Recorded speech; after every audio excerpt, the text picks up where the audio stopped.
Mine's not actually opening for some weird reason.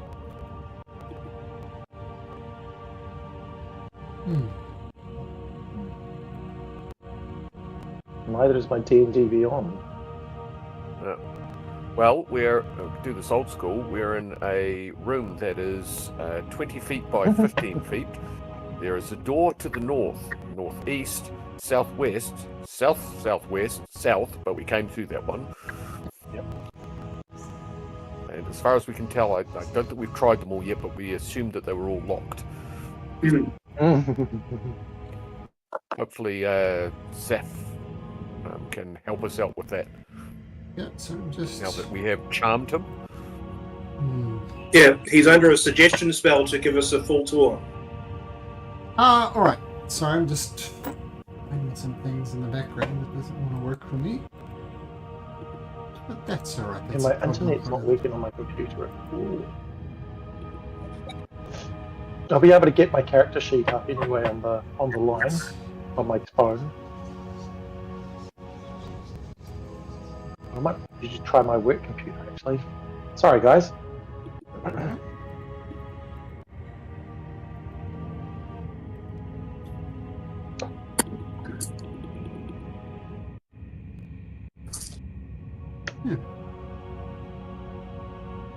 Oh, okay, so, yes, suggestion spell. If you remember, you tried to negotiate the Gloom Widow. She vanished, don't know where she is. And of course, you're down a Gravebound as well, who is in the Shadow Ziggurat. Alright. So we also have, of course, Samsadar. Alright, so, yeah, sure. What do you want to see first? I could take you to the cells, I could take you to the admin room. Anywhere you like. Where would you like to go?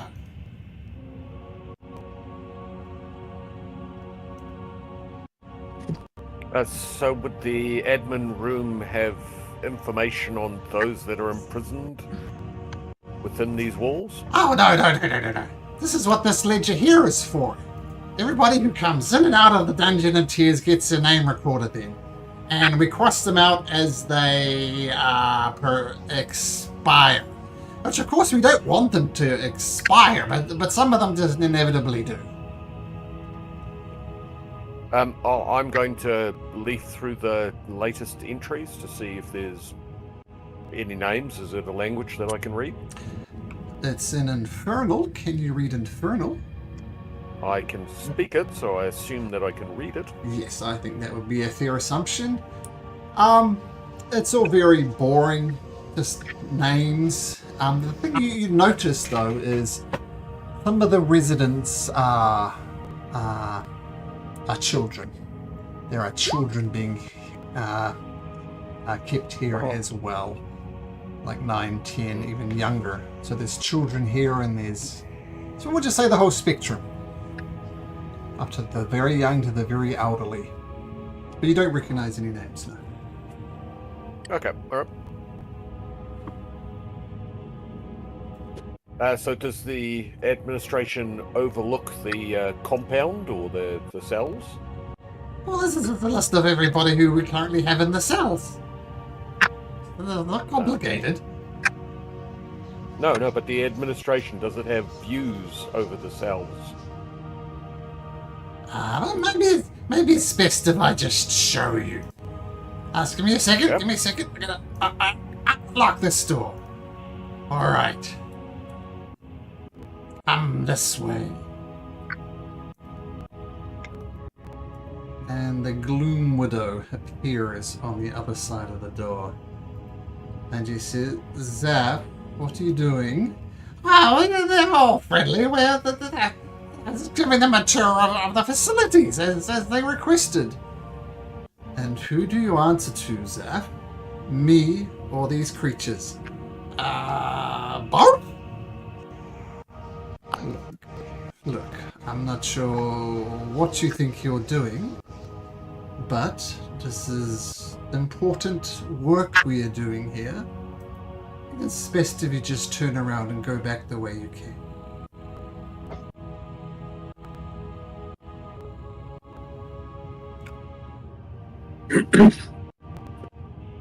Now, madam, I didn't really want to bring this up and have to use our official powers, but we are here on behest of the Queen, who wishes.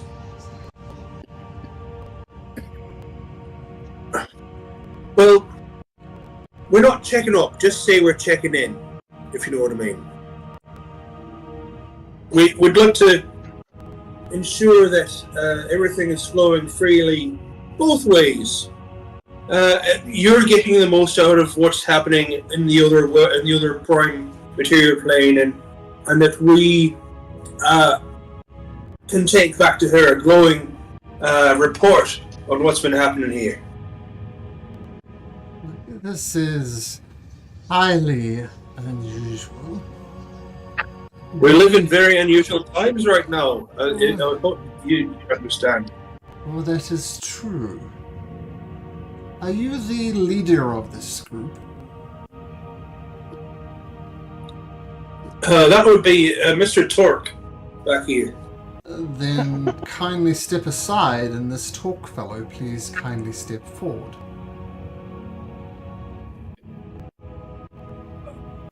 Right. I'll step past him and subtle cast guidance on him as he walks through.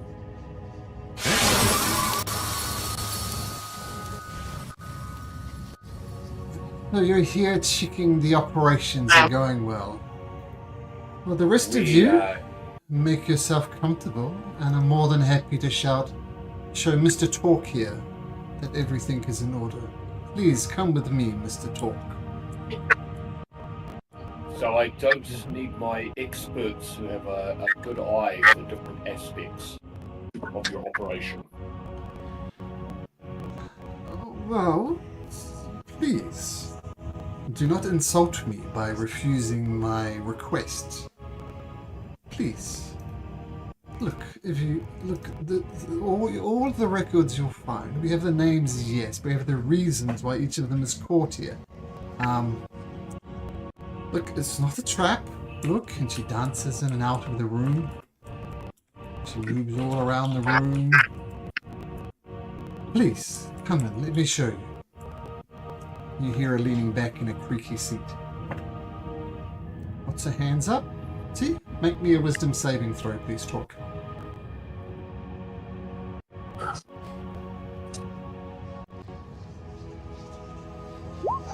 $13.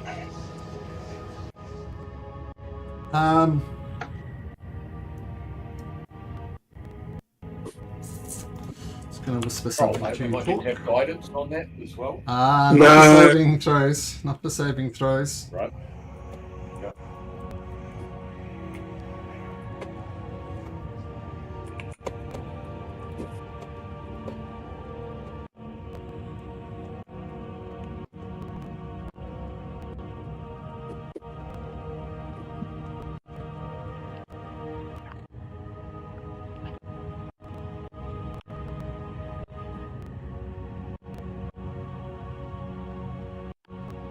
Alright. Mr. Torque is looking over records. He seems to be satisfied. Would anybody else like a look?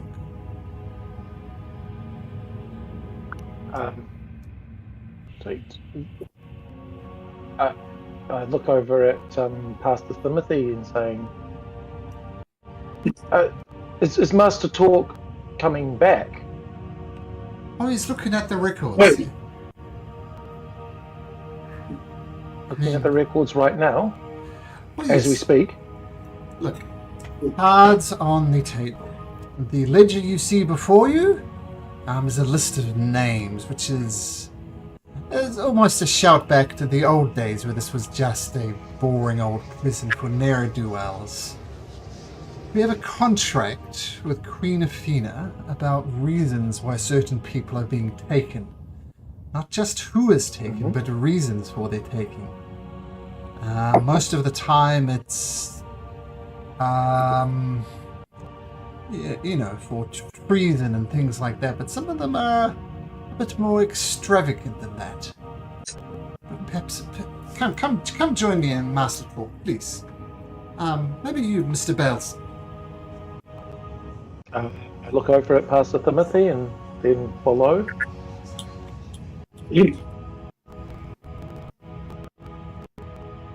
Sorry, I've just logged on my work computer. Sure. Oh no.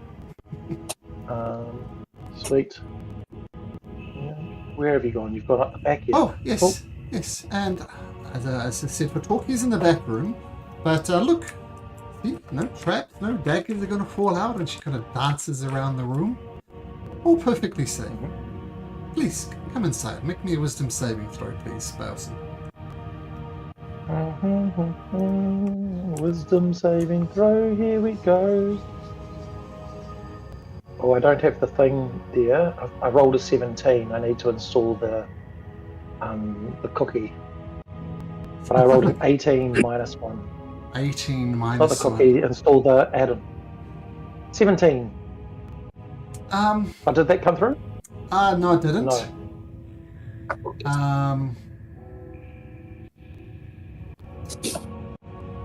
It's going to whisper something to you, Bowson.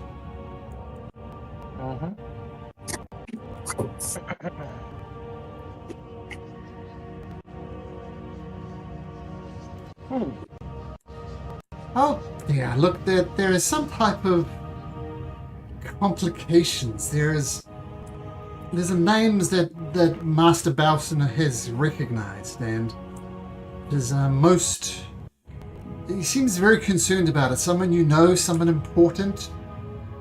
Didn't really recognize the name, but Pastor Timothy, would you be so kind as to give us a hand? Sure. Follow me.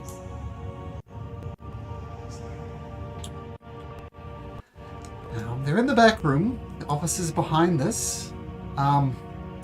Please look, no traps, nothing of the sort. Please step inside.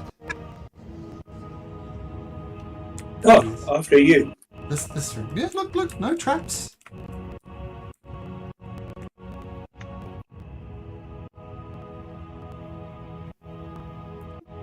Make me a wisdom saving throw, please, Pastor Timothy. Ooh.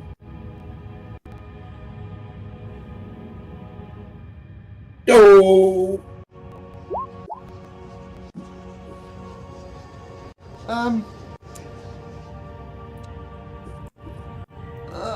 Look, I think it's going to be most advantageous if I show you the cells. Perhaps that would be of interest to you. Please step this way. Surely that would.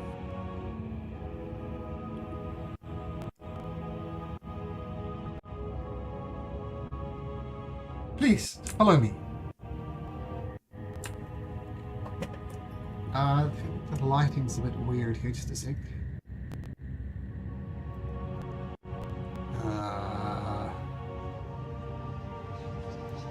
Actually, just for argument's sake, just to make it a bit easier, I'm sorry, step this way. This is a better way to go. Through here.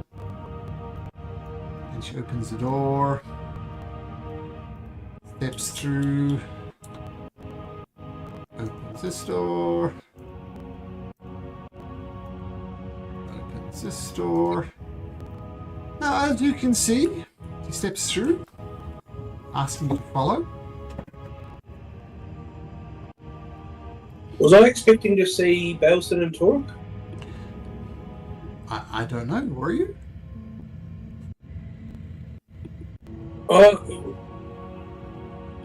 Sorry, madam. Where are Torque and Mr. Belson? I thought that they'd be back here. As I said. Oh. And you see it appears to be some type of hellhound. Come here, boy, come here. This very disgusting dog that's half on fire approaches the Gloom Widow in a puppy-like way. He's harmless. Just don't get on his wrong side. As you see here, we have cells after cells after cells of people going about their business.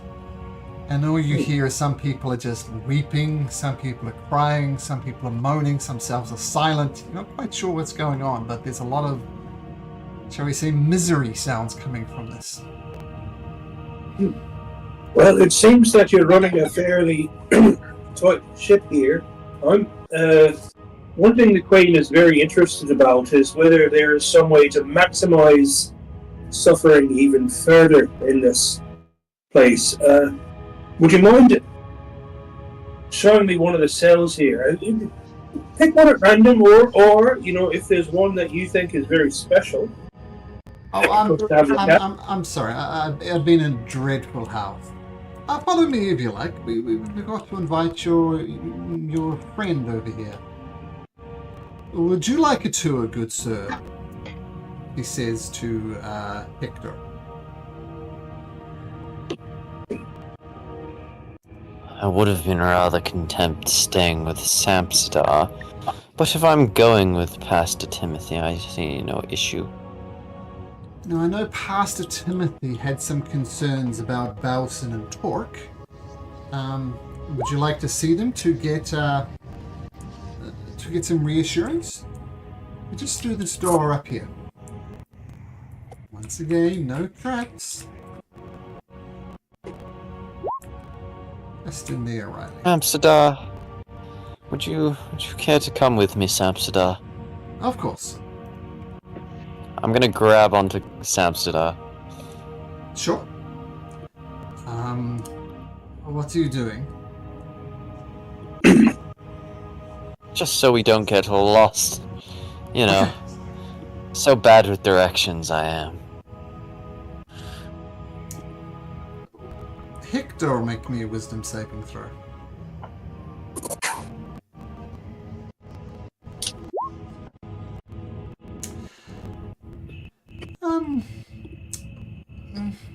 Okay, I think Hector and I think Balson and Torque. I was expecting them to be in this office, quite frankly. Anyway, let's continue the tour, please.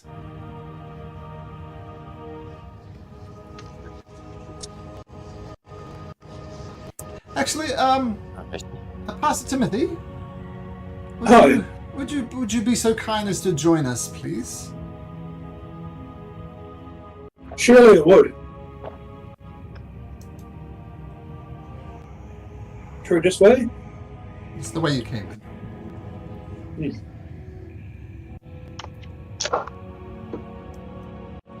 Now, further to what I was saying, if you step down this way, there's something I want to show you in the ledger. I think it might be someone that you know.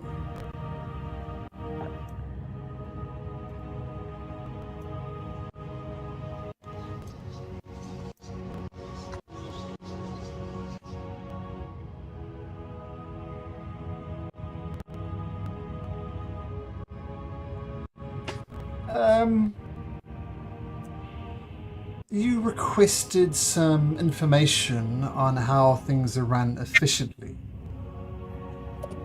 Might I, so through each of these side doors, we have a further process. Would you like to take a look? I believe I said that I'd love to see an actual cell. Was that be too much trouble? Well, look, we have some high-profile prisoners and some low-profile prisoners. This is the way to the high-profile prisoners. Oh, very good. I know what it's like to, you have to really sell it sometimes. So if you want to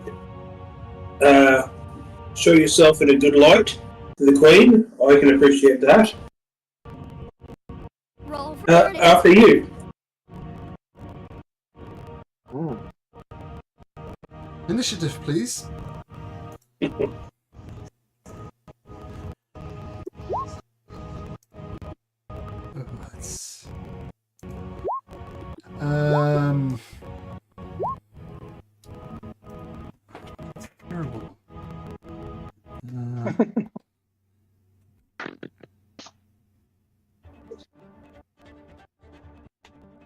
Give that music a rest for a sec. Okay, the two people who are otherwise in a slightly different state of mind, shall we say.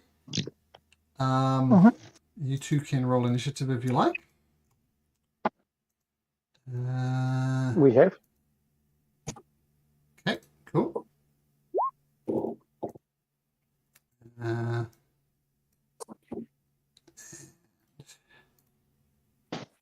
here. Okay, she says, oh my goodness, I'm not sure who you think you are, who you think we're dealing with.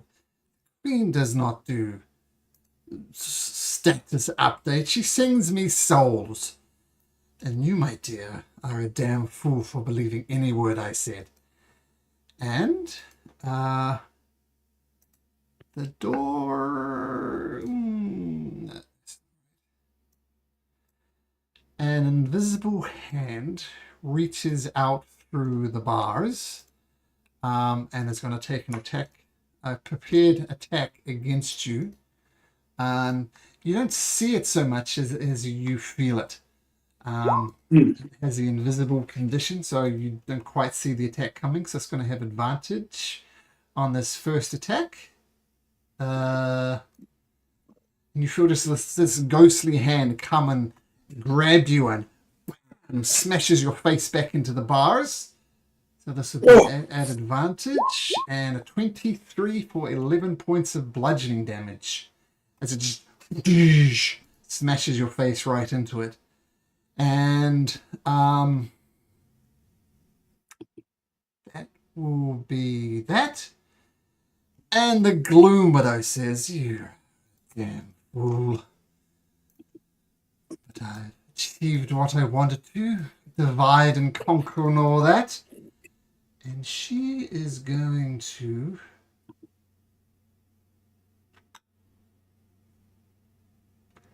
cast a spell on you, Pastor Timothy. And I need you to make me a wisdom saving throw. Righto.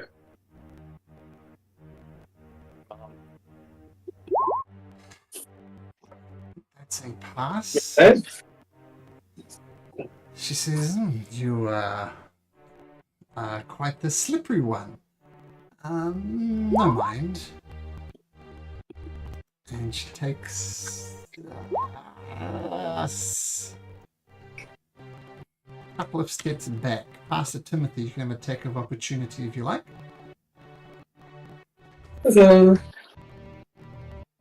Yes, that attack of opportunity, I would like to use the net. It has to be a melee attack, unfortunately. Oh, net's ranged. Okay. Yep.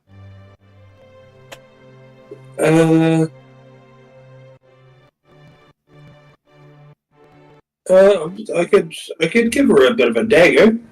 Sure. They're terrible with a dagger. I am. I don't like it. They're no stabby. Yeah, it just swings wide. That's a miss. And she says, a good try. And Pastor Timothy, it is your turn. Well, I really don't know what's going on here, Mrs. Gloom Warden. This is very irregular. I believe that this is probably all just a big misunderstanding, really, because we're both working for the Queen, aren't we? I severely doubt that. I think it's for the best if you just stay where you are for the time being. Oh, Web. So that's a strength saving throw, or dexterity saving throw. She has advantage on this. We'll see what she rolls. So dexterity +2. Dirty 20. But she dodges out the way of the web. She's not restrained. But mechanically, it's difficult terrain. Oh, is that the best you can do? Oh, my goodness. Well, it might be the best I can do. I'm going to move, I guess, away from the Yako hands and up towards Hector. Now, do the same thing it's going to do before. It's going to grab your face and try and ram it into the cell things. Rolling at advantage. He rolls a 12. It's terrible. So you dodge out of the wrist of this invisible hand.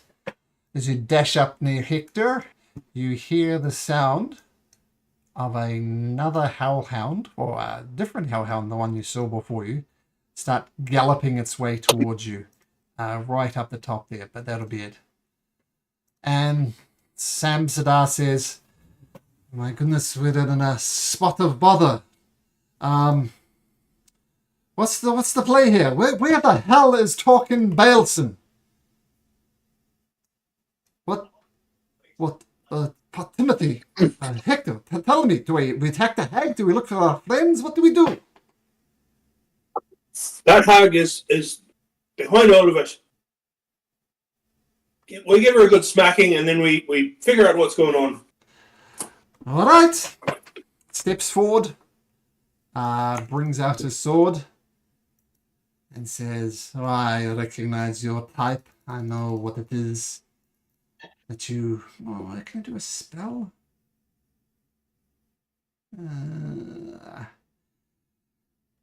I think he's right. You are behind all of this. You need to stop this madness and do what I say. I cast a spell on her. She has advantage on this. And just to make sure. And she says, oh dear, you think I am... do not see your charming ways? I see your charming ways and I rebuke them. And Sam Sadar says, ah, shit, I don't know what to do. And another one of these invisible creatures pops out from behind the cell wall, actually just passing through the bars, because they can do that. And they see Sam Sadar, and this invisible hand comes out and whoosh, at advantage, misses with the first, misses with the second. All right. The hellhound that you saw before starts barreling down the corridor too. Hector. So you don't know what's up with Bowson and Torque. What are you going to do? I'm sorry. I think there may have been a small misunderstanding, lady. We were trying to do this all formally. But let's just say the Queen isn't pleased. And we're the new replacements. We're modernizing. There's gonna need to be some cutbacks. I'm gonna go for a grapple on her. After spending 1 key point to activate my tentacle. It's tentacle time. Alright. It's not a magical effect, so she doesn't get any advantage on this. But she is going to try and dodge it. She's going to have to roll well. And she rolls a natural 1. So your tentacle wraps around her. She's mechanically grappled. She cannot move. Now, as understanding as it may be and as frustrating it can be to lose your job, be a dear and tell us how to run this place. No. No? Well, that's perfectly fine then. You can always come back as a visitor. I will spend 1 key point and make 2 attacks. Sure. Flurry of blows. Yeah, add advantage because you have her grappled. It's a special thing you can do. 18 hits. No dear. 13 though misses, so you get 1 good punch. Have we come to an understanding now? Oh, you've bloodied my nose. You think it is you that has me, but I have you. But God bless you. God's bless you for trying. There are no gods here. Is that your turn? That will be my turn. Bowson, Torque, you can just keep yourself busy if you like with the ways you can keep busy. And we go back to the invisible. Glides up over here. He's Pastor Timothy. Gonna attack him twice at advantage. 21 and a 14, Pastor Timothy. Right, well, I'm going to use my reaction to cast Shield. Okay, so your shield goes up, so both of those miss. Yeah. Okay, cool. So the shield pops up, and though you don't see this hand, the shield pops up and blocks it out the way. And the Gloom Widow smiles and says, "Oh, God bless you for trying. If you think your puny tentacles are going to hold me, you're sorely mistaken." And she disappears, and your grip on her just... Wherever she's gone, she's not there. So you suspect she's not invisible, but she is no longer in your grip. Pastor Timothy. Oh dear. I think it would be prudent of me to buff my boys. I'm going to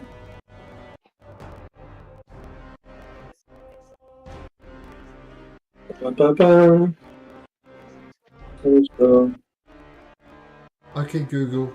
Set an alarm for 10:30 p.m. I'm going to spend 2 sorcery points to twin spell protection from evil on Hector and Amsterdam. Okay. So And all these creatures will have disadvantage. They're all fiends or undead, so yeah, excellent. yeah, and using my voice of authority, I'd like to give Samsadar an attack. Okay. He's going to attack the invisible stalker. It will be a disadvantage. I can't see it. But he swings with his sword and rolls an 18, which I think hits. Yes, it does hit. And he does... But he did. He does 10 points of slashing damage against the creature. Oh, I don't know. I don't like this. That barely did anything to the creature, Pastor Timothy. I don't know. Is that your turn, Pastor Timothy? Yes. There's a level spell, action spell. I guess I would just turn to Zaf and say, "Where are our friends? You promised a full tour. We need our friends back here."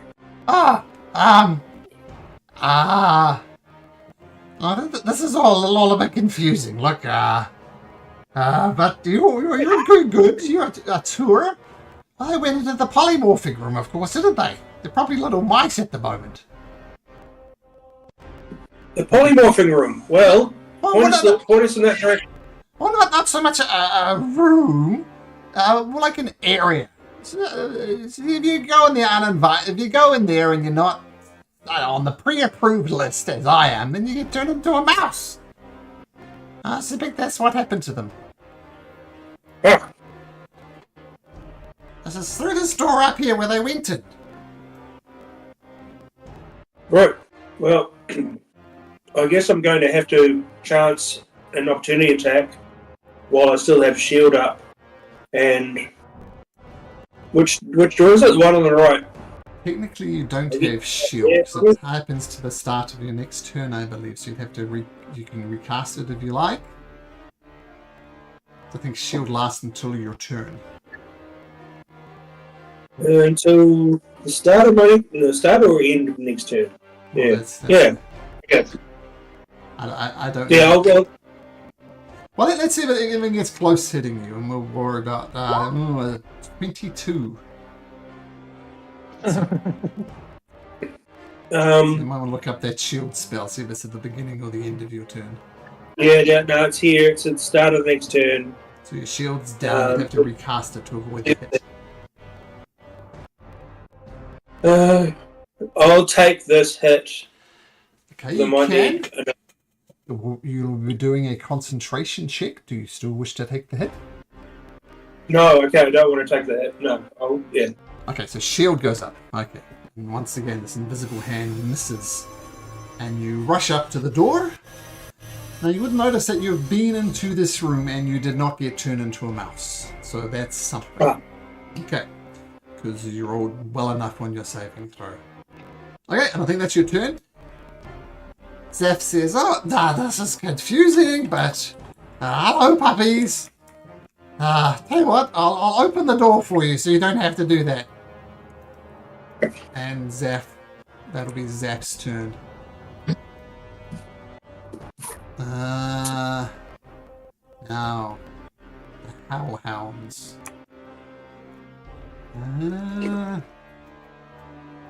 What would be best here? Hello, doggies. And they breathe fire. Make me a dexterity saving throw, please. Okay.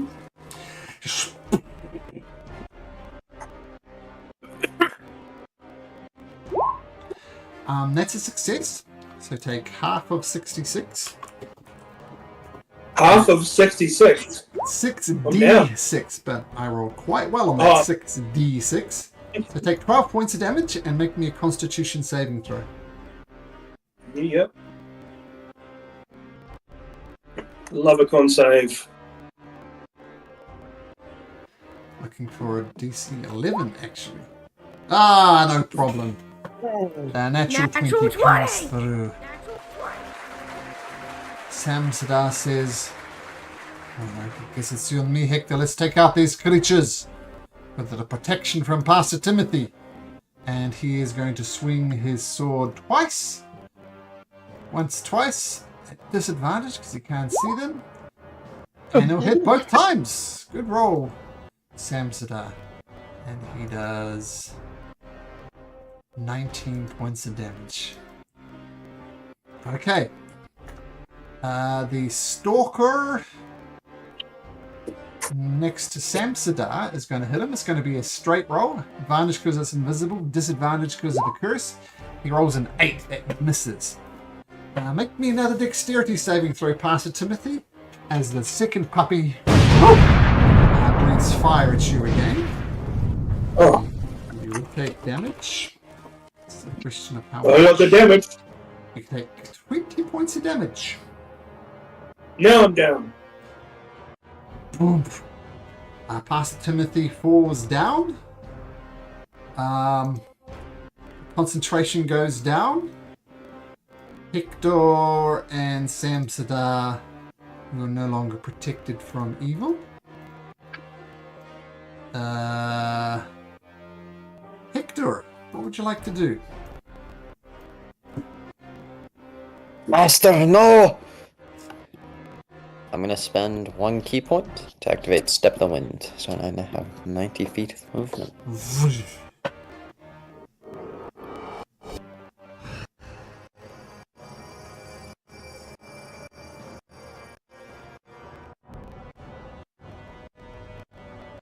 I'd then like to grapple onto Pastor Timothy. Sure, you can that just happens. Then I'm gonna use my remaining movement. Are these stairs? I'll tell you what, this map is a little confusing. I'm going to turn off dynamic lighting. And you can see the whole map in just a second, as soon as I find where the map is. Go.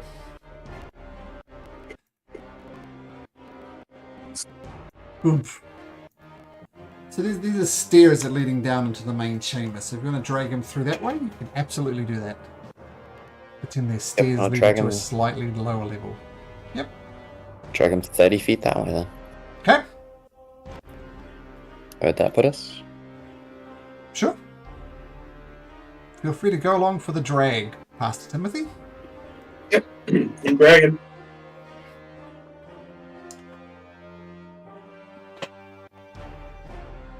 Okay. Hector, is that your turn? It will be my turn. See you, Samsadar. Well, you could do it that I imagine with your step of the wind. I'll say you can drag him out there and still have an action. So you're moving very fast, so you drag him out there and you still have your action. What would you like to do with your action? Oh, well. There's not a lot I can do with my action. You could always do a medicine check to stabilize Pastor Timothy. Oh wait, yeah, he is dead. Sorry, it hasn't updated on my screen. I will do a medicine check then. Yep, you need a DC 10 medicine check. It's not going to bring him back, but it will stop him making death saving throws. DC 10. Did you say a 4? I did not. So you desperately try to help Pastor Timothy, but he is... Your medical training isn't as good as you'd hoped. Gonna take the section on how to deal with burns. Allison, Torque. Well, actually, you've been locked in this room. It is mouse-proof. The door was designed to be mouse-proof, so you weren't able to get out. But Zaf has opened the door. So I don't know what a mouse movement is. Is there such a thing as a mouse movement? 20. I had a look. It's 20 feet.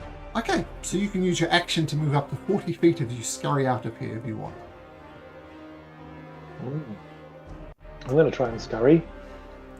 I don't see any reason why a mouse wouldn't want to do that, so yeah, scurry away. Right. 2, 3, 4, and then the next one. 1, 2, 3, 4. Okay, Cool. just scurrying out there. And Torque, you can scurry around as well if you like. Eek! Sniffle! Somewhere.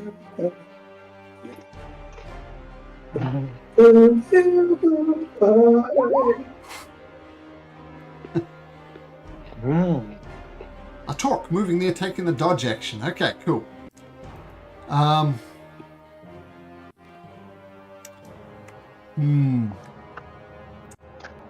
The invisible stalkers are going to surround Samsadar. And I will point out that Samsadar is in fact your ticket out of here. So keep that in mind. 2 slam attacks, both at advantage. One of them hits. I rolled really bad on the damage, but he still takes 6 points of damage. And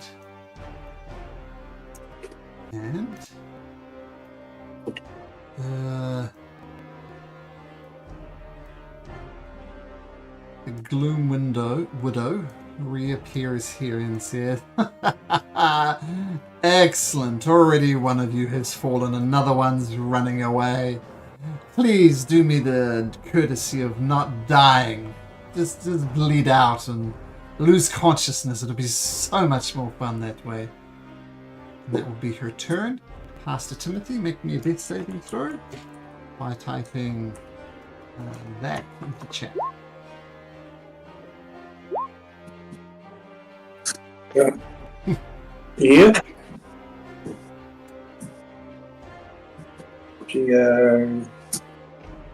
The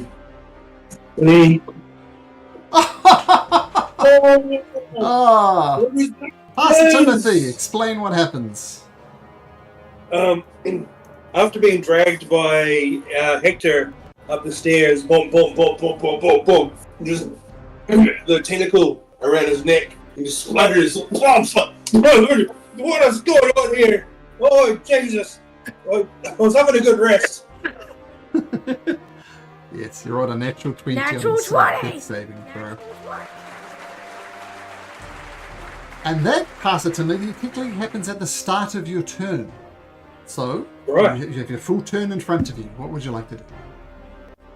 Well, I'd love to stand up. Sure, half your movement to stand up.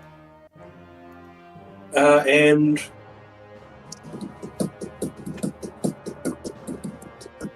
I was expecting to chill for a bit.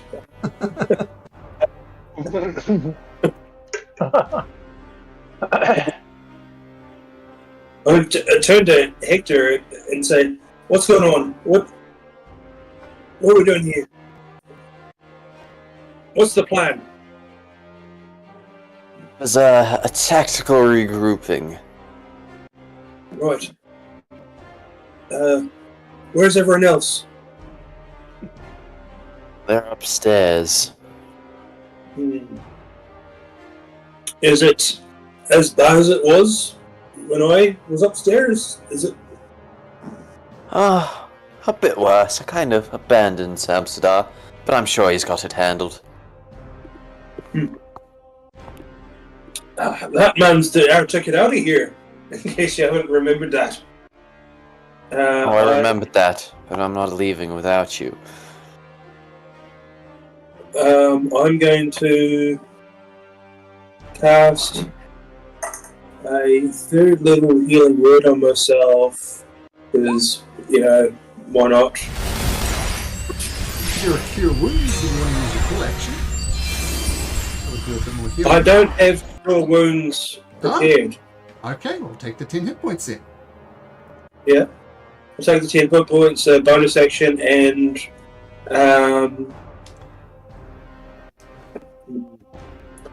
for my action, I would like to try to message Torque and say, "Are you around? Where are you? We're downstairs." You get no response. Okay. Not even squeak. No. I imagine you'd have to share a common language, or the creature might need to have a language, and mouses, right. I don't believe, would have a language. So no response. Okay. Alright. Past Timothy, yeah, 15 feet of movement if you wish to use it. Yeah, I guess I'll sneak to somewhere I can maybe see what's going on upstairs. Just pop my head up and assess. Okay, you see the Gloom Widow, so you don't see the mouse that is Bowson. Yeah, as soon as I see the Gloom Widow, I pop my head back down and be like, "Oh my god, oh fuck, oh shit."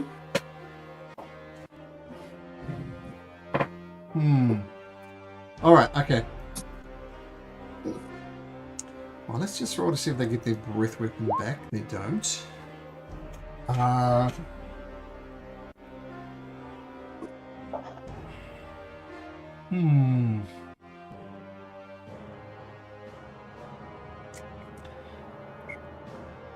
When I was a young fella, I was sitting on the front lawn cleaning my soccer boots, and this big rat just did a wide arc around me.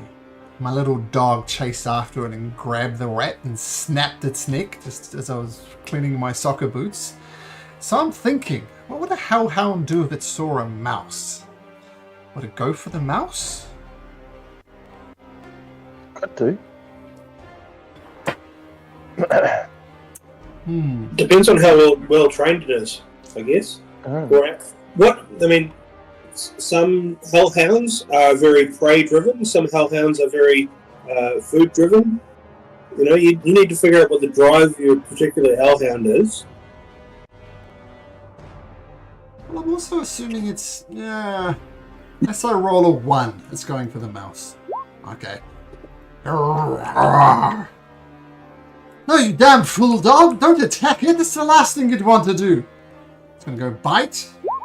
And I think 17 is more than a mouse can handle. I'm saying a mouse has 1 hit point. Do you have any resistance to fire, Bowson? Nope. So take 14 points of damage, minus 1 because the mouse takes 1. So take 13 points of damage and you're back in the game. Okay. Oh. Become a mouse. Bu-bu-bu-bu-bu-bu. No longer a mouse. Oh. Sam said, Balton, give me a hand here. Pointed out more than one time if I go down, it's the end. And he's going to swing twice at one of them at disadvantage. And he hits once with a dirty 20, doing 10 points of damage. I'll mark this out. And the Stalker returns fire. Going to attack twice at advantage. Both of them will hit. And he takes 20 points of damage. The Hellhound doesn't get its fight back. And with the Gloom Widow screaming at it, what's its movement? Gonna get over there. 50, oh no problem. And it comes. Doesn't breathe fire on you this time, Pastor Timothy. But it does go to bite you. With a swipe. And that would be a 14, which would miss. Alright, but he's still right on you, barking. He's looking like he's wanting to breathe fire some more, but just yet. Hector, what do you do? What do you do? Right, he's back. You pause and think about what you need to do, because I need to put my kindling.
hamstrung by just the prevailing tides of capitalism that are just, like they're trying to.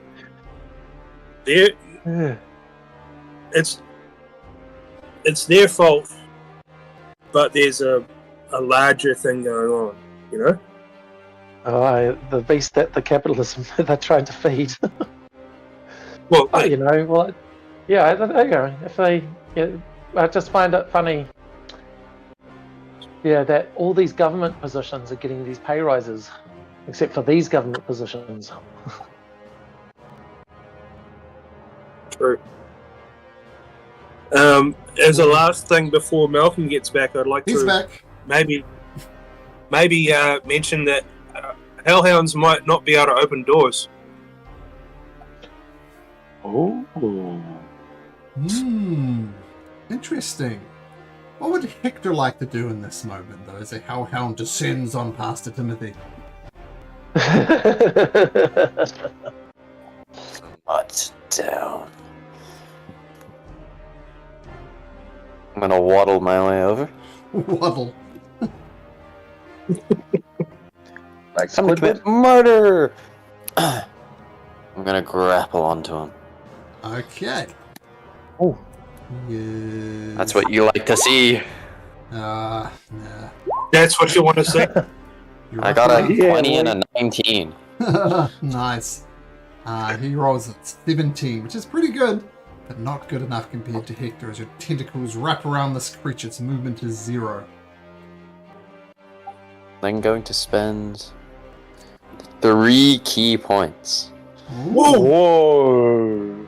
So I can now have nerve-wracking strike on all the attacks I'm about to do. Okay. Well, that's if they hit. Oh, you have advantage. So we shall see. So your first one, that hits, no problem. So that's That's 6 bludgeoning damage, got it? plus Oh. that. Oh. Ouch. That was just the first attack. See if the other 2 hit. Poor hellhound just... That hits as well.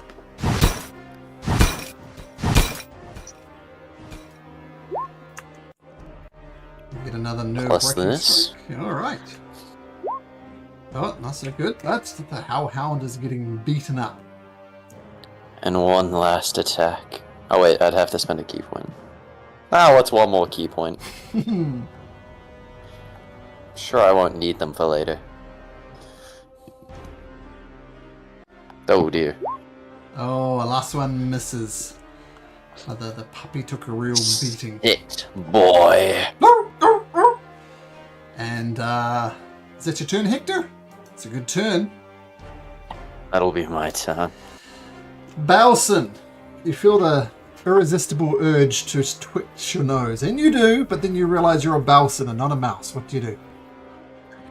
I am going to use my cunning action to disengage from this hellhound. Sure. I'm going to go down and sort of go 1, 2.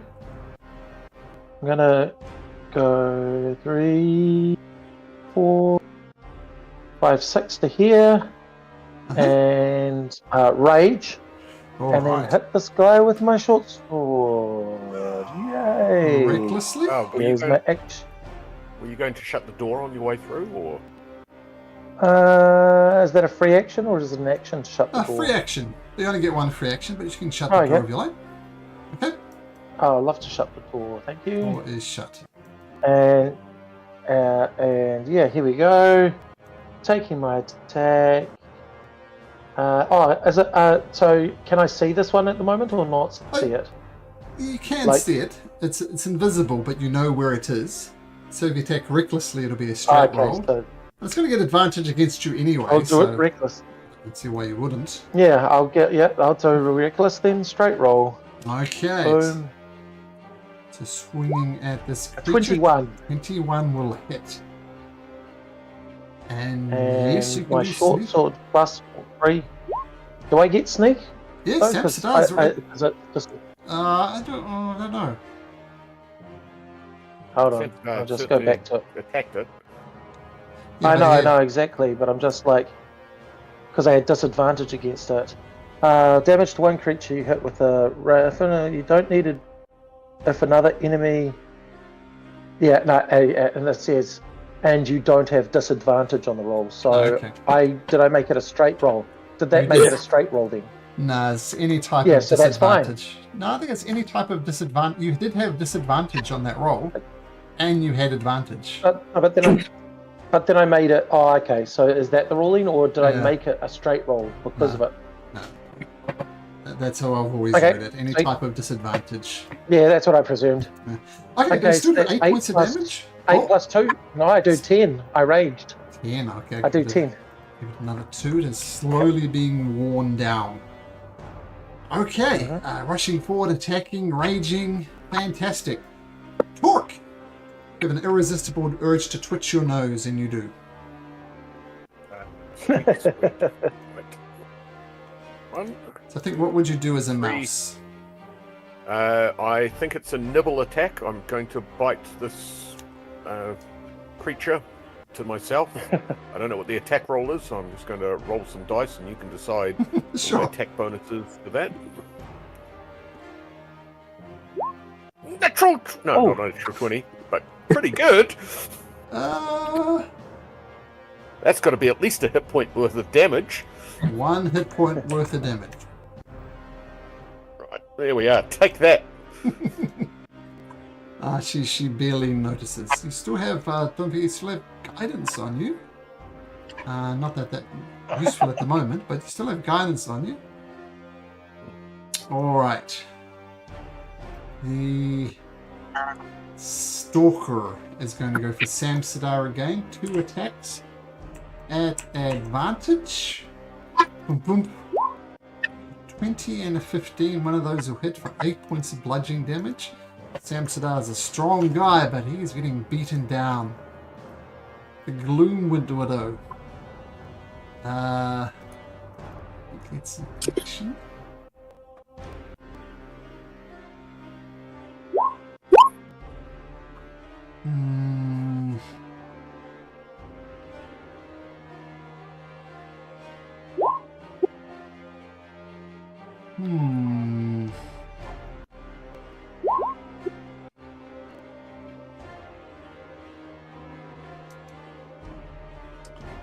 That'd be a good one.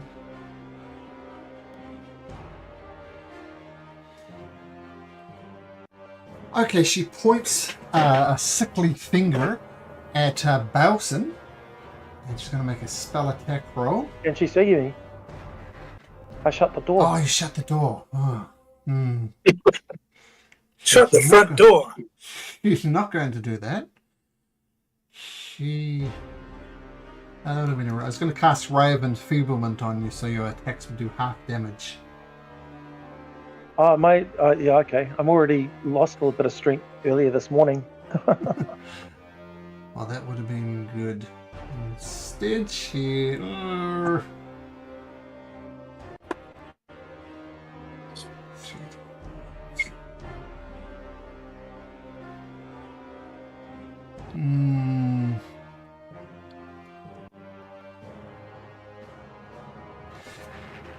She's going to take... Bowson the mouse. Oh, sorry, Torque the mouse. Walk them out. You can have an attack of opportunity if you like. Oh, another nibble of opportunity. Uh-huh. Let's roll that d20. We'll see what's vaguely close. Natural 20! Woohoo! You do 1 point of damage. No. What is a mouse? Did you find the stat block for a mouse? No, I didn't bother to look Yeah. that up. So I was... I looked it up and it was like 1 HP tap per damage for a mouse stat block. I'll be nice and give you 2, though. I think it's technically only 1. Mm-hmm. There you go, mouse MVP. Can we say that Talk actually befuddled her, so like ran up her skirt or something like that. Or, Sure. like, Yep. Yeah, 1 HP, AC 10, 20 foot of speed. And Bite attacks. attack dealing 1 piercing damage. Yeah. Bite attack deals 1 piercing damage. Yep. So- Sorry. Technically, it's only 1 because you doubled the dice, but I'll be nice and give you 2. It does have advantage on smelling checks. So Okay, it it's can- good to know. That'll come into it. It has a +0 to hit. Okay, good to know. Okay, Hector, make me a dexterity saving throw. The mutt wants to dance. 15. Oh, that just beats the DC. As she fires a lightning bolt, which would have done 27 points of damage, but you dodge out of the way at the last possible second and only take 13 points of damage. Pastor Timothy, there is a grappled hellhound next to you. What do you do? cool. I don't like that. What I'm going to do... What are the... Silly.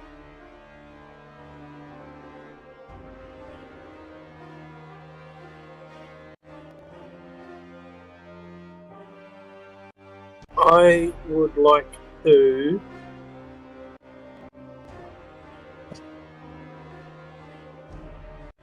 I would like to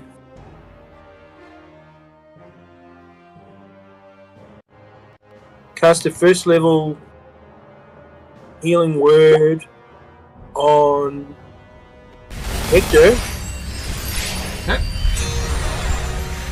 giving him 4 points of healing and offering him the opportunity to make an attack on anyone within range, if he would care to.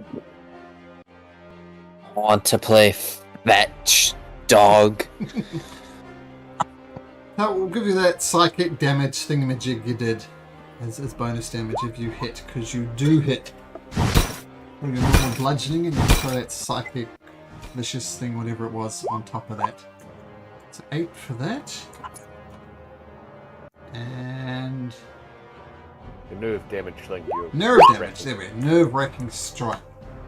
The puppy's flailing around in your grasp, trying to get away. It looks very damaged, but it is still up.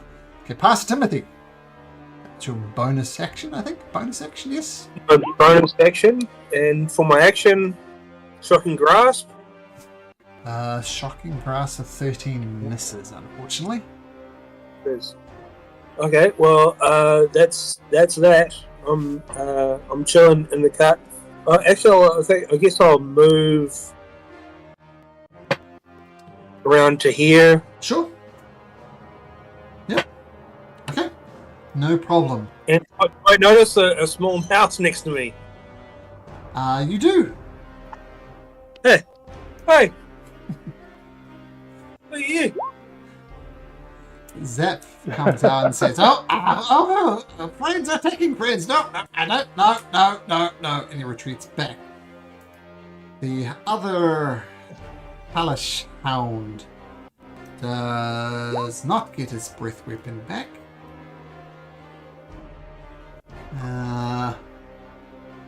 Since was bounding south, it's going to continue to bound south and jump up on this table, assuming it makes an athletics check. Let's just roll something around. The door is shut. The door is shut. Oh, The door is shut. Damn door. Well, in that case.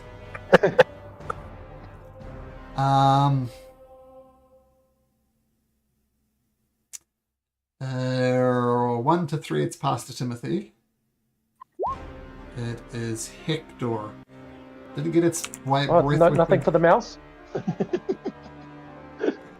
Goes to bite That was a Hector. joke. That was a joke. Ooh, rolling a natural 20. You take 25 points of damage. And it's got some fire resistance. That's 25 points of damage to Hector as the puppy Takes a massive bite out of you. Sam Sadar says, I don't know if this was a good idea or not closing this door, but guess these invisible people are ours. And he swings his sword twice. Die! Disadvantage. First one's a natural 1, next one's an 18. At disadvantage, one of them hits. Misses horribly with the first one, next one comes in and he slashes through at 10. Death by 1,000 slashes. There's disadvantage on either one of you. Well, so it goes for Samsadar, since Samsadar just hit it. Goes to slam him at advantage. That was a 25. Samsadar was looking rough. He takes 12 points of damage. The Hellhound here, does it get its breath weapon back? No, it doesn't. What you can do is try and bite the one that's holding him down. And he gets pack tactics because his buddy is there. And that's a 12 and a 10. No good. The Hector, the creature's trying desperately to bite you to get you off it, but it doesn't work. What do you do, Hector? This dog needs better training. Let me teach this mutt a lesson.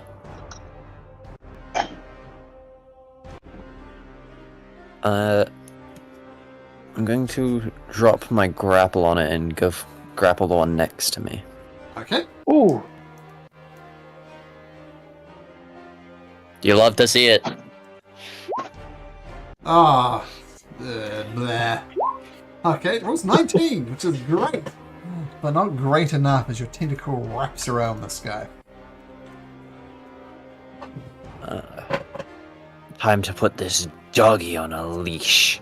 I'm gonna try and restrain it. Can you smash one dog into the other dog? I was just gonna hit it with my bonus attack. I'm trying to grapple Yeah, this yeah. one so you guys can hammer it next round. So yeah, I'll try and grapple it again. Okay, rolls a 13. Okay, chance of a fail, but So the doesn't. one next to me is restrained. So it's restrained. And I'll just bonus attack the one in front of me. Okay. There we go. No advantage. Nope. But a 16 still hits. Ooh, not quite enough to take the puppy down, but it is happy to be free of your restraints as you get smacked to the face. Okay. Balson, your most treasured asset to get you the hell out of here is getting the snot beat out of him. What do you do? I am going to attack the one to the bottom. I may as well do it recklessly. Yep. And I've decided, doing the math, that I'm going to use my +2 rapier instead. Okay. Assume rapiers you can't do sneak attack damage with usually. No, you can't do rage damage with. 17. That hits. Is it?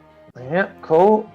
Just doing a flat roll, and then it's just so it doesn't get the +2 on it, even though I'm going to stay raging. 10 damage. Okay, it is. You can see the hit point bars. Yes, you can. So it is getting worn down, but so is Samsadar. So you can see his hit point bar as well. Okay, Try my best. Torque. What would a mouse do in this Well, I'm a situation? Well, I'm a tiny creature, but I'm sure that I can still get an attack in. So would I get advantage on the grappled one to the southeast of it? You would? Oh, Yeah. There we are then. It's a +0, so just roll some d20s, 2 of them. 18, that's 18 is good enough. So you do 1 point of damage. 1 point of damage to the creature. Okay. All right. and then I'll move very subtly that way down. Okay. All right. The invisible creature is going to attack Samsonite twice at advantage. Natural 20 and a 19. Ooh, he takes 20 points of damage. Melton, do something! And the Gloom Widow just cackles.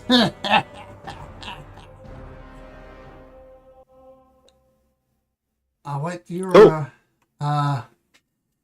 Fox and Mouse. No, you said she just cackles. That's all she does, right? It's free action cackles.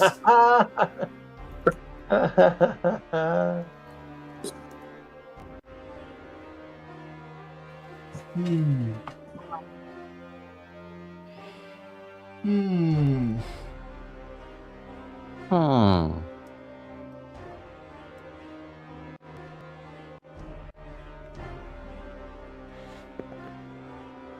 She says, "Let my puppy go." And she casts magic missile on Victor. Doing probably enough to take him down. 14. Does that take you down? Ha. You see, I ran out of key points, so I can no longer deflect missile attack. Never mind. That's what you needed that key point for. They thump into Hector and he releases the grip on the Hellhound. This one is smiling extra nice as it's preparing to take him out of this prone form. Pass it, Timothy. Oh shit.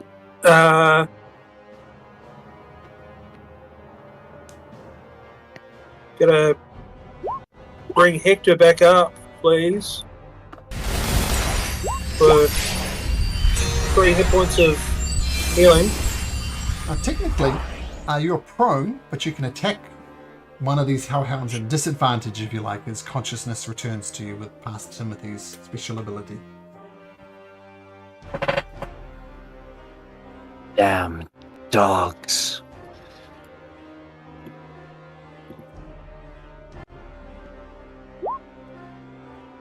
Oh, yeah, that hits. At disadvantage, impressive. Yeah. Beat the one in front of me. Define in front of you. This one? Yep. Yeah, you wake up and you just drive a fist through this creature as it yelps and moves no more. That's how you come back from death. It's punch a hellhound right through the heart and it falls to the ground with a whimper. Okay, pass it Timothy. Moving there, okay? Right. So I move there and like this dog's no fucking good. We gotta get this dog out of here. Oh no, that was a leveled spell. Mm-hmm. Okay, wait a I second. think Pastor Timothy might know this, even though Vinny might not. If you punch the mouse, the polymorph could end on Torque. You do 1 point of damage to Torque. If you can manage that, Torque will be Torque. Yeah, I say yeah, okay, yeah. His AC is 10. 10. 10. Right. Let's do any type of attack you want, but you need to hit a 10. Fuck. You hit a 10? Okay. Yay! I think you do 1 point of damage, right? That's your unarmed. Yeah. Yep. Yeah, so there we go. You're no longer a mouse. Torque is back in the game. So that was my action and my move. That's your bonus. Boney. Yeah. And use my bonus, yeah, done. So he says, I'm just gonna see how this pans out. This Hellhound does not get its breath weapon back, but it sees prey on the ground. I can't resist an advantage attack. So it turns around, opens its maw, and tries to bite Hector on the ground. Rolling a 14, Hector? Does a 14 hit, Riley? A 14 does not hit. Oh, it's getting too greedy with his food. Samsada, down at the back, says, "You got the time I'm really hurting here. Need to take this creature out. Can you do something? Really, just a sword attack. Boom, boom. A disadvantage of natural 1 and an 18, so one of those will hit. He's just hanging in there, doing 7 points of slashing damage. The invisible stalker, though, sees his back turned and claws. Whoops, there's a claw. He slams twice at advantage, hitting both times, and Samsadar takes 18 points of damage. One more hit like that, and I'm out of here, Belson. I need to do something. I know, I can't do it. This puppy's not going to do anything. I'm trying to kill it. Dead? Yeah, we'll see. And of course, you guys don't see this happening because the door's shut. Hector! Somehow you're still alive. What do you do? Give a dog a bone, saying, hey, old witch. How about I feed you to your own bloody dogs? I'm gonna try and grapple it again. Sure, we'll say you stand up. Because why wouldn't you? And your 19 is going to take some beating. Natural 1. Okay, so it's drained.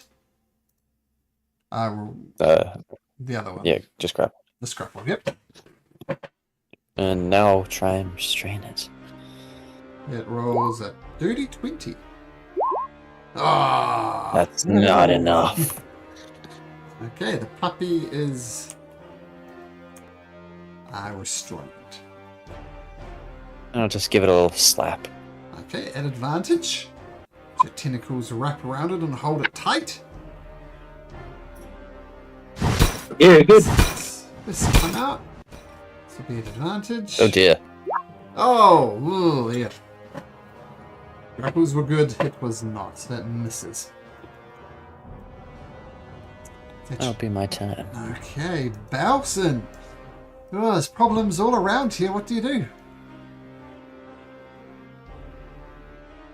I am just going to in front of me. I think that's what I do.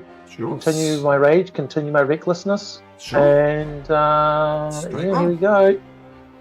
Boom. Oh, that An 11. 11 hits, right? 11 misses horribly. Rats. Samsadar says, that's not what we need. That's not what we need. And he says, I know. I don't know what's happening beside the door, but we're in serious trouble back here. And this is what you hear, Torque. You see a hellhound to one side and a gloom widow to the other. No, okay. If he yells, if Samsadar yells that, then I'll take the disengage action and open the door. Okay. If he's going to call for help, then I'll do that. Okay. Yeah, I have no idea what you guys are dealing with, but I'll take the disengage action, open the door. Hey guys, we need some help here. And then I'll get in the face of this guy and just sort of yell at him. Pick me, you shadow. Make an intimidation check. We'll say at advantage because you're raging. And if you hit a DC 20, then it will attack you instead. Okay, here we go. That is an 18. So close, but not close. No worries. Turns its attention to Samsadar. It's old Torque's turn first. My turn first, at least, anyway. Is it? Yeah, Torque's turn first. Yeah, I missed it. You skipped turn. ahead. Sorry. Skipped ahead while we were doing it. There we go. Torque. Right. Okay, cool. So that I'll run the risk of the opportunity attack, so I'm going to be moving down through that door. The creature takes a bite at you. Oh, it's a 15. No pack tactics for this guy, so it misses, so feel free to proceed. Okay. Move. 1, 2, 3, diagonal 4. Now, is this a table in the middle of this? You need to make an athletics check DC 10 to vault over the table. Or onto the table if you like. You can attack from the table. Yeah. Well, actually, what I'm going to do is I got to here, and I'm going to cast Aid on, might as well be Samsadar and Bailson. And sorry, I'll just check my 30 feet. 30 feet and can be seen. Do I have to be visual? Sorry, I was just checking what the rules say on that. What's the spell say? 30 feet of sight. It just says 30 feet, so are you happy even though... Yeah, you can do it past the Timothy. Or you want to do... no, so I was... Hey, what? Let's say you cast it there. You have eyes on everybody. Yep. So... Okay. So, yeah. Hector, you can have 5 hit points maximum, so your hit points will go up as well by 5. That's an action, is it? Yep. Okay, so rushing forward, healing Samsadar, and all around. Okay, good move. The Invisible Stalker on a 6, he'll not attack Samsadar. Oh, it doesn't. He sees Balson coming. Balson's going to attack Balson twice. Oh! A 24 and a 19, Balson. Both of those will hit. 20 points of damage. What sort of damage is it? Bludgeoning. Halve it then. Oh, well, good point. So yeah, 10 points of damage. 10 points of damage. Yes, good point. Thank you very much. Gloom. And weirdly, it's back to the amount that it was originally dispelling. So all good. I forgot. Yeah.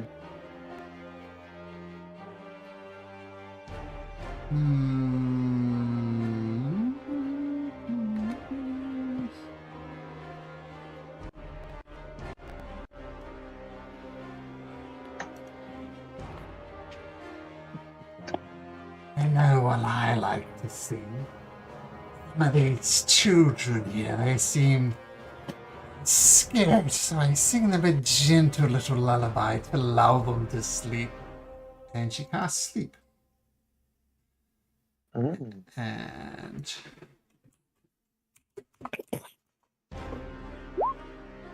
26, both Pastor Timothy and Hector decide to have a little nap. She sings this very discordant lullaby. Pastor Timothy, I don't think there's anything you can do.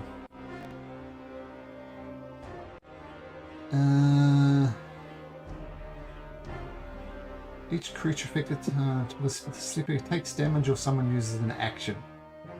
Yes, that's it, my pretty. Sleep. So you have a nice little nap. Oh, Zap. What would Zap do? Oh.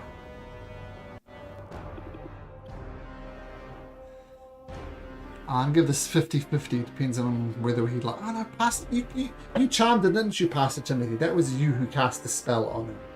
Is that correct? You're unmuted, Vinny. Vinny? Yeah. Was yeah, you? and it was just Jeff a tour, and I can't give him a tour of my sleep.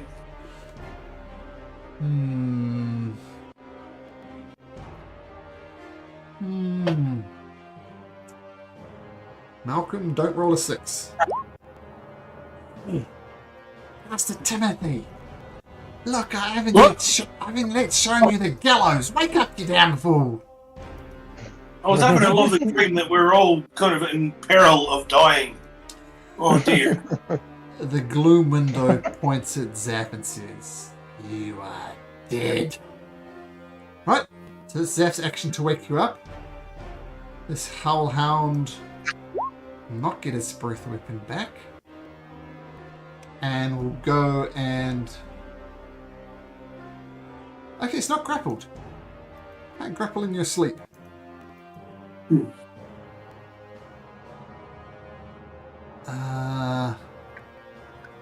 going to bite past Timothy, or try to anyway. At advantage, as you've just woken up, you're on the ground prone.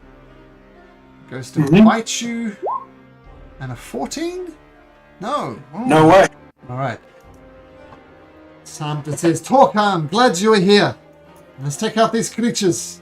And he swings his sword twice. Boom, boom. Disadvantage, he rolls a 20 and a 13, which would be good enough for one hit or 10 points of slashing damage. We need all the help we can get with. Me and Balson have barely taken down one. This one will be an attack on Samstada. As the Stalker swings twice at advantage. Get off the computer. 18 and a 19, both will hit, and he takes 21 points of damage. He's barely holding on to life, but he is still alive. Hector, how did you get over there? Sorry, That's my cat stood on the laptop. or you remain asleep. Bowson. That's me. Barely hanging on to life. What do you do? Oh, I'm going to jump onto this table. Mm-hmm. Yoink. If you make me an athletics check, DC 10 at advantage, because you're raging. Raging, athletics, DC. Yoink. That is a 10. Yeah, I'm going to attack down on this one below me. Sure. Yeah, that's all I can do. That is a natural 20. Alright, great. There we go. So, whatever that is, plus another D8. Yoink. 18. Uh-huh. Oh no, 9. 9 plus 4 is 13. Oh, solid hit. Not enough to take him down. Rats! Now we'll point out this house rule that I have. NPCs don't get death saves. If they go to 0, they're dead. I know, but I can't do anything.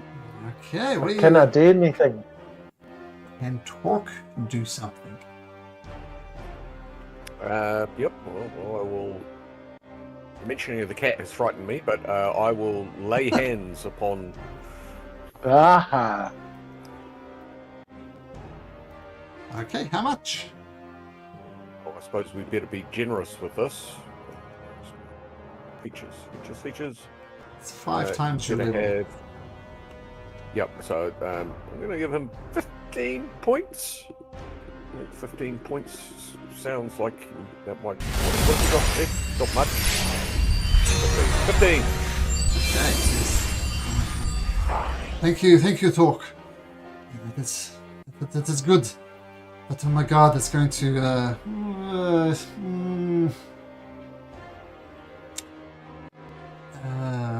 sensible thing is to attack Samsada. Now it's going to attack Samsada. Right, first attack. 16 at advantage is going to hit. Next one at advantage is going to hit. He takes both blows and he staggers back. Looks like he's going to fall, but he survives. Gloom Widow.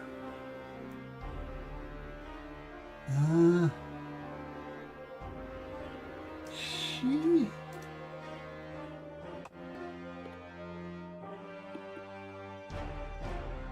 Pastor Timothy, make me a wisdom saving throw, please.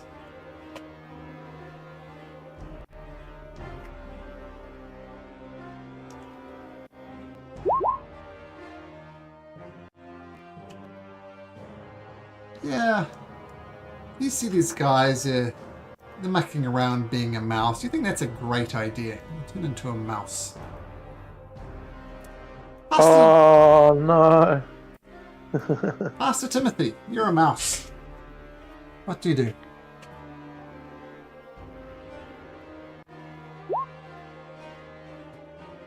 Yeah, I'm muted again. Pastor Timothy? Maybe because you can't speak as a mouse. I've seen what happens when Torque and Balson take a bit of damage. You got mouse intelligence. You've got really low intelligence, so be a mouse with low intelligence. don't maintain my them. Okay, as a mouse, I see Zaf, and he's really fucking. He's right on me. He's like he was the one that was waking me up. So I'm gonna run up him. Sure. So you climb. Not in an aggressive way. Just like, oh, you look like a safe place. Sure. So we'll just put you up here, but you're on on Zaf's shoulders as he shooks you awake and you turn into a mouse. You scurry up there. Okay, Zaf. What did you say? Did you say you're going to kill me? You're not my friend. This guy's my friend. And he's going to grab you off from your shoulder, try and throw you on the floor.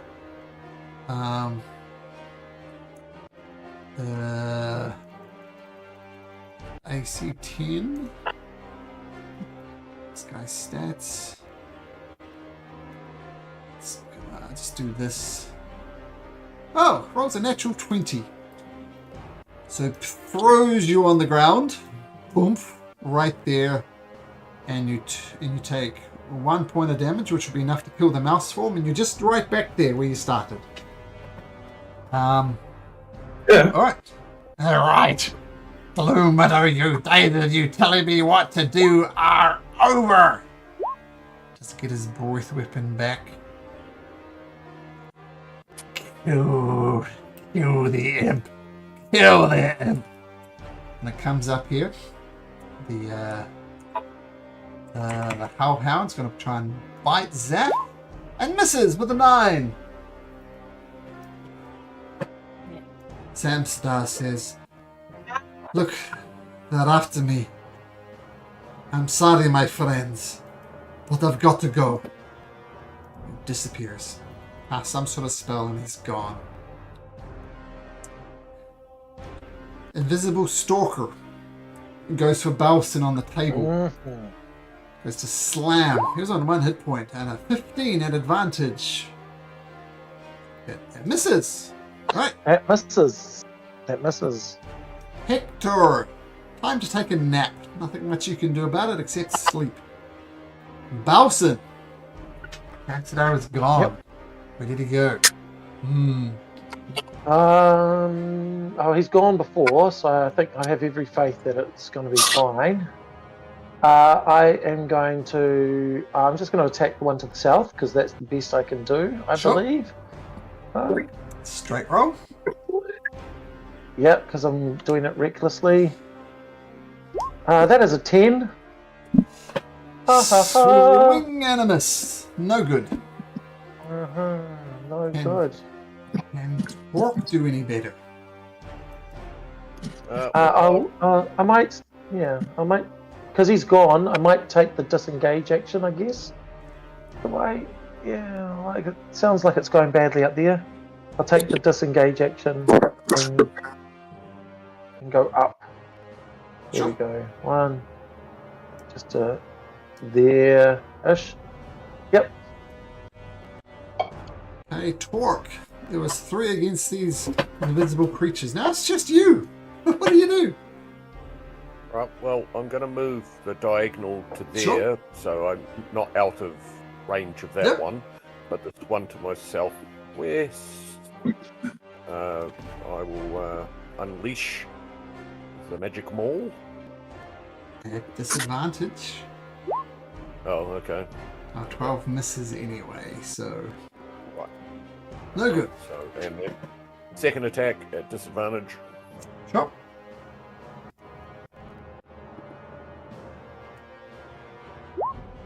Oh, second one hits.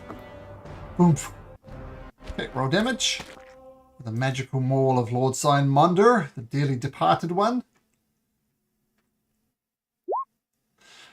So not quite enough to take it down. It is seriously hurting though, Torque.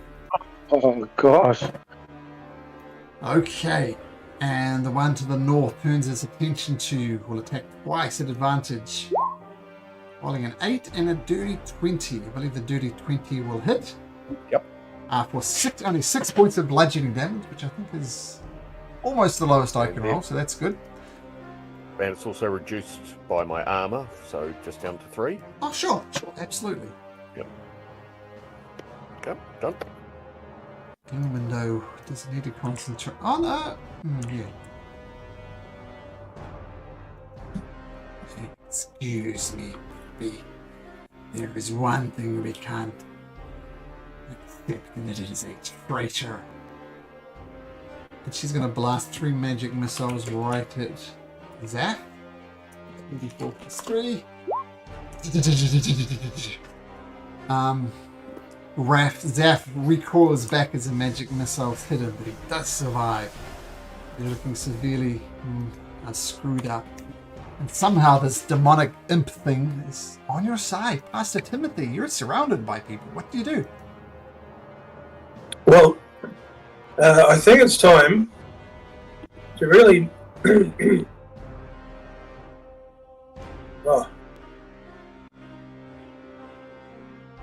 I look at the Gloom Warden and I say, this is all going down in my report. Oh, stop the Queen. charades. Just stop. The Queen is extremely displeased with how you are operating this operation, and I believe that the only real course for you right now is to go find yourself a cell to take a lie down in and have a think about your actions. When I cast suggestion on her, and I use my last 3 sorcery points to make it a heightened spell, so she has disadvantage on the save. Is this a charm spell? It is an enchantment, yeah. Does it say charmed in the description? Let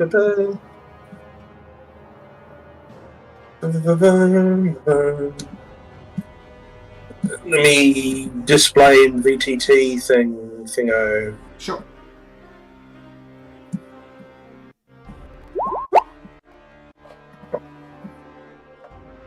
Creatures that can't be charmed are immune to this effect. Oh,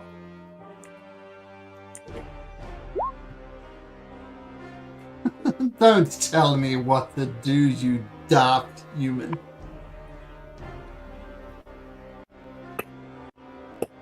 right. Well, that was my big move that I was hoping was going to help everything. So, I'm surrounded. But I think I need to push on and just keep saying, no, you have no idea. You have no idea what the Queen is going to do to you when she finds out how you've been running this place.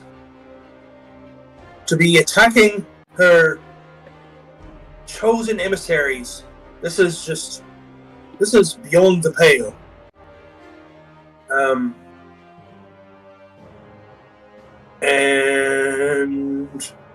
And also to be impugning the character of such a fine and upstanding servant such as Zaf here. It's terrible. You've hurt him terribly. You can't do that. You can't do that. You can't do that.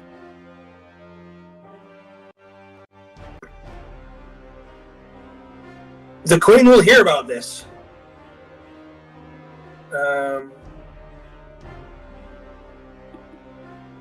That's all I got. Just a bit of bluff. Alright. Zeph is going to act like Boo. What would Boo do in this situation? It's some D&D geek knowledge. He was an invisible... Who's Boo? Well, he's an invisible space ant. Boo and Mint.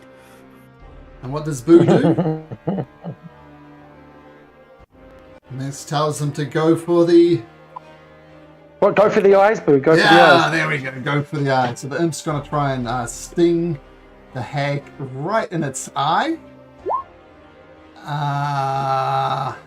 And hits. Immune to poison. She's not. She takes 17 points of damage as Zap/Boo stabs him in the eye. Yes, take that, you ugly old witch! He just flies over to there. The Hellhound does not get his breath weapon back. And Hag screams at the dog to attack Zaf. And the dog will do just that. There's my Hellhound. Bite. And it grabs Zap and just rips its body apart as Zap falls to the ground in 2 pieces and the dog growls. Hamza does something elsewhere. And the invisible stalker. Let's move away just one now.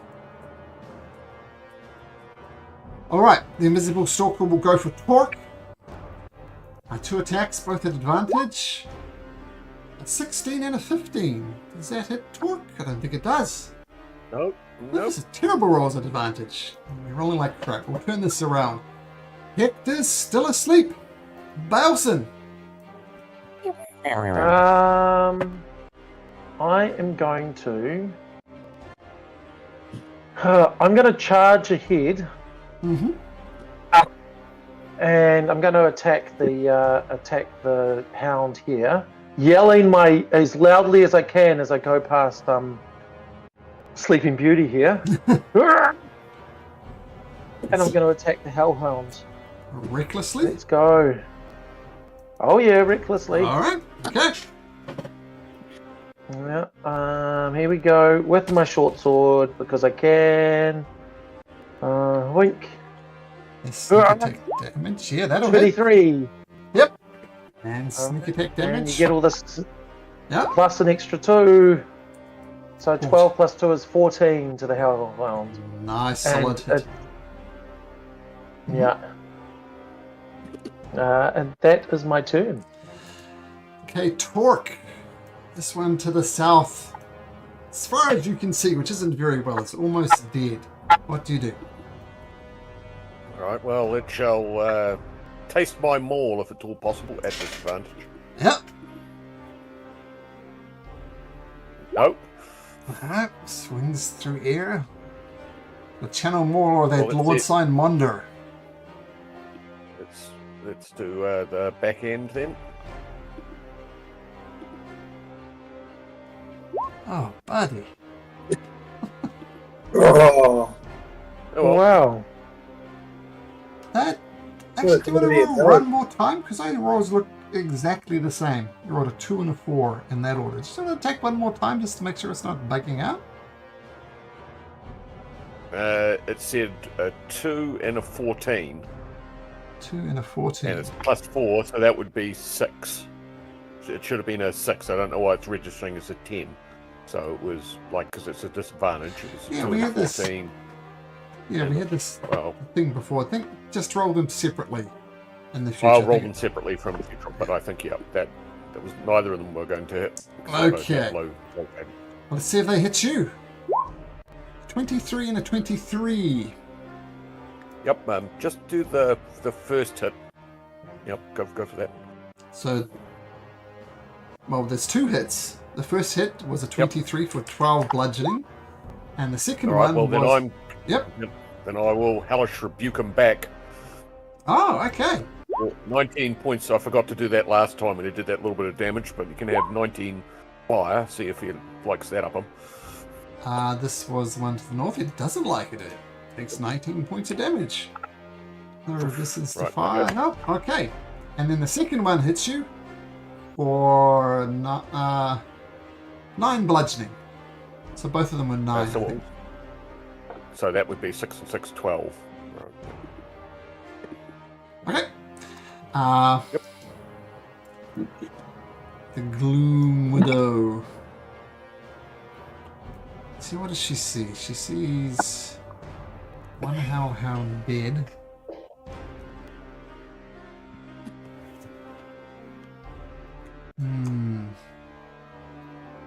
She's not liking this. In fact, she says, I don't like being surrounded by people who smell as bad as you do. And she poof, disappears. Master Timothy. Yo! Where'd you go? Where'd you go? Yeah, that's a good question. She disappeared. Right. Well then. I am going to have to.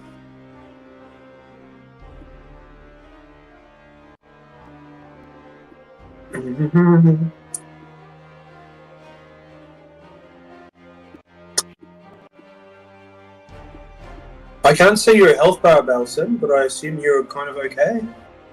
Yeah, I'm okay. I'm at 45 out of 58, or no, 63 with the age stuff, right? Yeah. Right. Should say it's Barbarian. fine Area. Yeah. Right. Well then, I'm going to move to there now. Uh-huh. and bonus action heal with a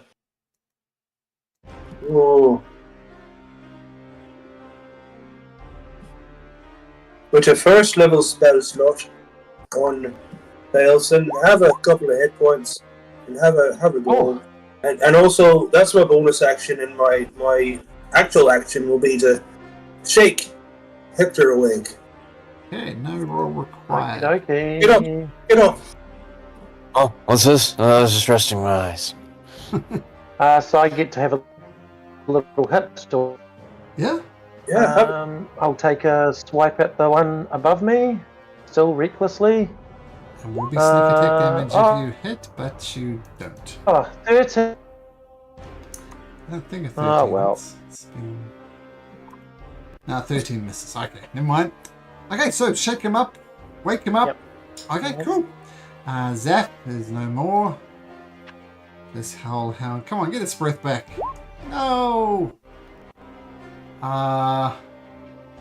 It is going to...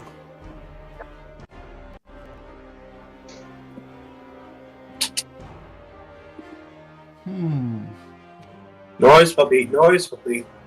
Oh, oh. No. I can't decide. Well, you would have thought it was be a 4-2 split on a D6 because he's just been injured by Balson. Yeah, I was thinking the same thing. So 5 to 6 is past Timothy. It's not past Timothy. Goes to bite Balson and rolls a 24 for 6 piercing and 8 fire. Okay, so 40. Sorry, was that 6 piercing and 8? Sorry, what was it? 6 piercing and 8 fire. So that becomes 3 piercing and 8 fire. Cool. Okay, the one that's almost dead is going to take another swipe at you. Torque at advantage. And it rolls a 17 and a 9. It's a 17 hit? So one hit. Yep. So one hit. 12 points of bludgeoning damage. So oomph. Smacks into you. Okay, good. Okay, Hector. Yeah, it was a nice sleep. You're lying flat on your back. What do you do? Refreshing. I'm gonna stand. Monks don't stand up. They do those cool back flips, right? You're on your back and you just kind of do a somersault and land on your feet. That's what monks do. Alright. Sometimes monks stand up slowly because they do like it's a beat, you know, like get to their feet and put their fists up. Sure. Regardless, you're on your feet. Hector, what do you do? I'm move over here and grapple this hellhound. Alright. The hellhound Roll a less than that. Rolls a 21, which is impressive. Grappled, movement 0. I shall try and restrain it. 21 again. Ah, man. Tough to out-grapple the grappling monk.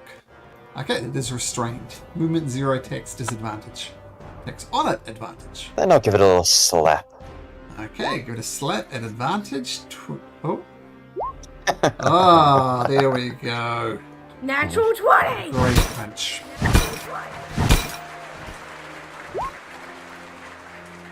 So roll another d6 on top of that. Oh, 10 points of bludgeoning two. damage.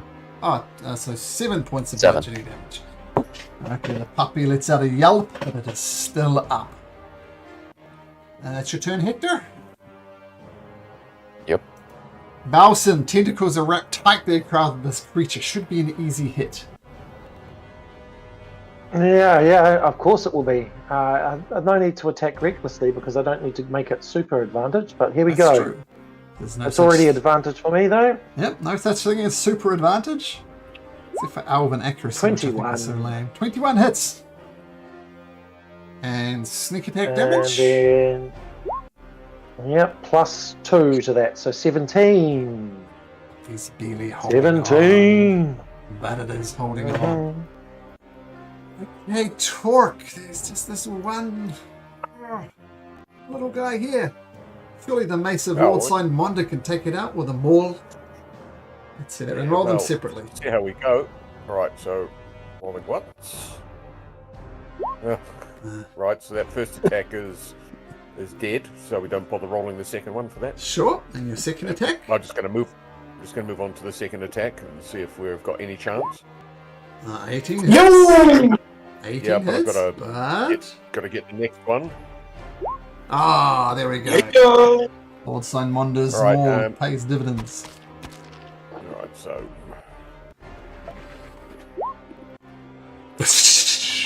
Disappears into a mist. Gone. okay. And I will just reposition myself to there. Yep. Okay, the other one though is still alive.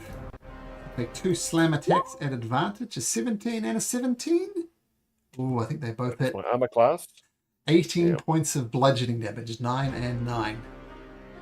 So 6 and 6, 12. Do you have another Hellish Rebuke up your sleeve? Well, that was what I was discussing earlier in the thing there. So Oh, yeah. If I've got level, Yeah, if for a I've spell got the slot, spell you can. slot, Yeah. so I am going to hellish rebuke it. That's a dexterity 14 save. It fails with a 13. Close, but not close enough. 13 fire damage. Okay, that's the Stalkers. That's got a lot of life left in it. Pass to Timothy. No sign of the gloom window, but there's this hellhound restrained. What do you do? Well, I think it's time that we all heard the word of the Redeemer.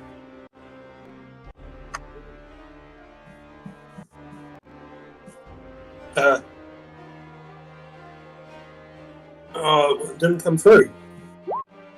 Word of Ah, there it is. One sec. Yeah. This is on the puppy. Yeah. It fails and it lets out its last yelp. It's gone. It had 6 hit points, so right on the money. Hey boys, you keep your eyes out. I'm gonna 1, 2, 3, 4, 5. And I'm going to. Oh, the sloths are not. You guys are all running on fumes. Yeah. And I can't upcast the one I wanted to upcast, so I guess I'm going to.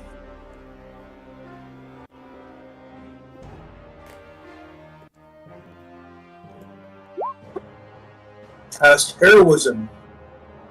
Upcast so that Belson, Hector, and Torque all receive But, Is that did it right? come through on the... Yeah, two Uh, temporary is hit it- points seems low. Is that correct? Yeah, well, it's one of my cleric spells, so it doesn't scale with my sorcerer levels. Okay, so just your cleric levels 2. Okay, so 2 Yeah. temporary hit points all around. Yeah, 2 temporary hit points per You round. need to be frightened. Yep. Yeah. And Torquay, have a go. Alright. Use your reaction to take a swing. Disadvantage, of course. As Lord Simonda maul swings through the air. And 11 Yep. will miss, so we'll leave it there. Yep. And yeah, concentrating on that. Samsada is elsewhere, but Hector, you are moving. You don't know where the Gloom Widow is, but there's lots of action down to the south. What do you do? I'm gonna sprint over here. Sure. And I'm gonna... Talk, where is it? Hiding around the corner. You can attack it, but it will be +5 to its AC. So attacking around Alright, the I'm corner. gonna try and Oh, grapple it. Sure. Yeah. Okay.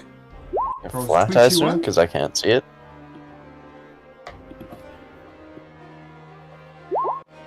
Oh, yeah. Hard to grab an invisible thing. Try again. Yep. I was a 13 this time. So it's restrained. Haha! It is grappled, but not restrained, just grappled. Okay, got it. Somewhere in that corner.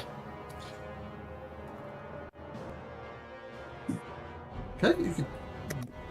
Oh, you don't have any key points left, do you? Okay. Nah. All right. Yep. Baleson. Cool. I'm going to trot on down and try and help out. 1, 2, 3, 4, 5. I'm going to have to jump on the table if I'm going to reach it. Let's Okay. roll that athletics check. DC 10, you are raging, so it's at advantage. Here we go. You just made it last time. Yeah, easily. With the easily. advantage. Here we go. Okay, vaulting onto the table. Straight roll. Straight going roll. So I'm recklessly. going to use my. Yep, always with this guy. Sure. So I'm going to use my rapier. That's so the not going to hit. grapple doesn't make that flat. No. But The grapple would make it flat anyway. It doesn't matter. It no, really grapple. doesn't matter. It's all grapple into the just means Gloom movement Stalker is 0. Just means movement 0. Yeah. So But it's if you- invisible. Alright. But you go reckless, cancels it out. And 9 unfortunately misses. Torque, reinforcements have arrived. Aha! Do I heal or do I hit? Have at it. By Simonda. First one. 17 is good. Hey! 23 is good. Hey! Alright. The 17 Right, hits. well, I'll hit that, but then I'm going to add some smite on this as well. It is undead, so you can add an extra dice to your divine smite.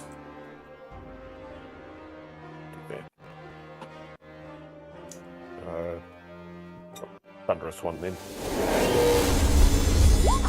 So it was 11, and you said another d6 on that, was that? Another. Another dice? Uh, 'Cause that was the spell slot one, the Thunderous Smite.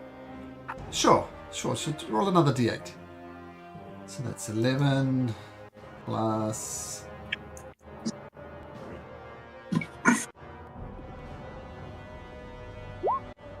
Six is 17. And what does Thunderous Smite do? Okay, well, I that's just because that's the... Well, that's because that's the one that we've got sitting here anyway. You hit with the melee weapon. There's a large audible sound for 300. You do the 2d6 thunder damage. Additionally, if the target's a creature, it must succeed a strength throw or be pushed 10 feet away from you and knocked prone. So, well, it can't be pushed away because there's a wall but can there. it be knocked prone? It can. We'll do that. All right. Okay. In which case does that now mean, because it's prone, a melee attack would be flat, even though it's invisible?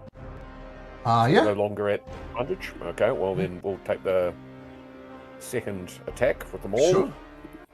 Should be a straight roll. Which was not Ooh. good enough. No, okay. Okay, well, the creature is going to immediately stand up, because why wouldn't it? But it's got no movement. So can it stand up? No, it cannot. Can't use half It's grappled. Yeah. Oh dear. Okay, so these are going to be straight rolls because it's disadvantage because it's prone. And it's going to go for a talk with 2 straight attacks. 24 and a 22. Ooh, Oh, okay. Oh, that both hits. 12 plus 8 is 20 points of bludgeoning damage. 20 minus 16 is 14, and I go down. Oomph, oomph. Mm. And just because it's fun, there you go. Pastor Timothy. Oh dear. Oh, look at that. Did you take the temporary hit points into account, Torque? There was only 2 hit points, so it's, yeah, no, that still doesn't. Yeah. Right. And just to point out, Down by 1. you do get 2 temporary hit points at whatever stage, but you don't get up. So, Right. So you'll stay down even though you get temporary hit points. Okay, Pastor Timothy, what do you do? Sorry. I'll have to give Torque a little help. A little bit of a medicinal check. Okay, that just stabilizes you, Torque. I don't think 20 does anything in addition, but you are not dying. You are just unconscious. You'll be right there, mate. You'll be right there. Now, that was my action, and I'm very curious as to where this Gloom Warden's headed to. So, 1, 2, 3. These staircases, do they just head straight into those rooms like we went before? Yeah. You can just hit east or west from there. 1, 2, 3, 4, 5, 6. So I'll just pop my little head in here and see what's going on. You hear that- crying, you hear sobbing, you hear wailing coming from the cells, but you do not see the Gloom Widow. Right. Well, that's my turn. All right. But yeah, guys, so we got to help these people. Hector, you've got this guy restrained. An advantage because he's prone grappled. already. Yep, grappled, yep. So you can attack at advantage. If you scoot round to I there, could always attack. you could scoot round to there, you could do it without the +5 to its AC. Okay. Okay, so if you want to attack, you can do so at advantage. No, Yes, straight. sir. Straight. Oh, that's what am I doing? I've rolled acrobatics. It's Ignore just out that. of habit. Yeah, so just a straight roll. They're still invisible, but it is prone. But I'm also grappling it. But oh well. So it's Yep. just straight? Yeah, just straight. Yeah. Okay. 5,000 advantages and 1 disadvantage just makes it straight, but a 24 hits with your quarterstaff. So you slam into it, taking 7 points of damage. Then I'll just give it an old whack with the unarmed attacks. Sure. Oh wait, I should hit it with the quarterstaff again first. Straight once again. 18 hits. Okay, give it a good wax with the quarterstaff. It's kicking it like a champ, but 3 on 1 at the moment. One last one, that's not gonna hit. That's not going to hit. Okay, Bowson. You know, talk force, but Pastor Timothy stems the bleeding. What do you do? Let's go and take an attack. Straight rolls. Straight roll. There we go. That'll hit. You don't even need to go reckless. And I know. Did that come through? 17 points of damage. Oh, creature's I barely don't. holding. I don't get the sneak attack. Oh, Yeah, yeah. get because the you're sneak much attack. next to him. Pardon? You're No, much but remember, like if there's Yeah. disadvantage for anything, for Yep. any reason on it, even if we even it out, it's Right. not counted. Yeah, I gave him 17 Let's see. points back. Very, 10, that seems very 10 down. damage. Yeah, it's alright. Okay, and you just get the one attack. Okay, Torque, you are blissfully unaware of what's happening around you. As this creature... See, it's can't move, can't get up. It's going to be a disadvantage no matter what, but advantage because it's that. 2 attacks. No,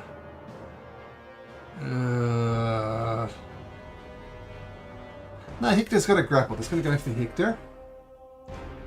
Let's see, straight rolls. First one, Hector, is a 17.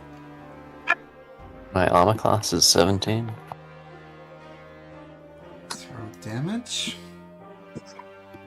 That's 7 points of damage. Still up? Yep. Do another. Oh my god, a natural 1 and a natural 2. So that'll miss. Okay. Okay, Pastor Timothy. Sounds of wailing. No signs of the Gloom Widow though. What do you do? I'm going to use the dash action to 1, 2, 3, 4, 5, 6, 7, 8, 9. Have a look in this room. See if I can see her. Sounds of wailing, sounds of crying, sounds of misery. No sign of the widow.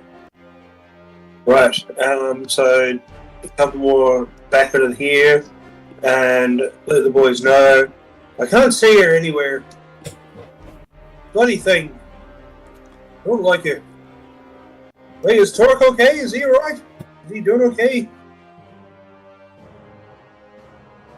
He's not dying. Okay.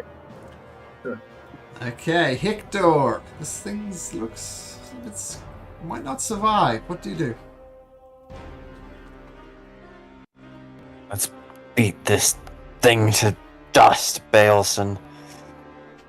Hey, straight rolls Sure with thing. your quarterstaff. Love to see him. Love to see. That one won't work. That one will work. Boom. So 6, it's still holding on. Okay, 2 And swipes. just one little tap. Sure. And that's gonna miss. Okay, so still hard to hit. Balesons, you and Riley. Hector, Yep, gotta let's- take this down. Let's go. So straight roll. Yes, thanks. Here we go. That'll hit. Yeah, there we go. Doesn't get the sneak attack. Doesn't get the sneak attack. So 5 damage. Oh, right. Plus the rage. No, because it's with the rapier. Yep. Can't do rage damage with a rapier. Can't do sneak attack. You think you can do rage attack though? Yeah, no, but I've got a +2. I've got a +2 rapier, which is a 1d8 +4 rather than a 1d6 +2. So mathematically, it makes sense for me to just go for this one because I get the +2 already baked into it. It's already baked into it. Oh, okay, cool. The Barbarian looking at his weapons, doing math, doing combat. That doesn't make sense.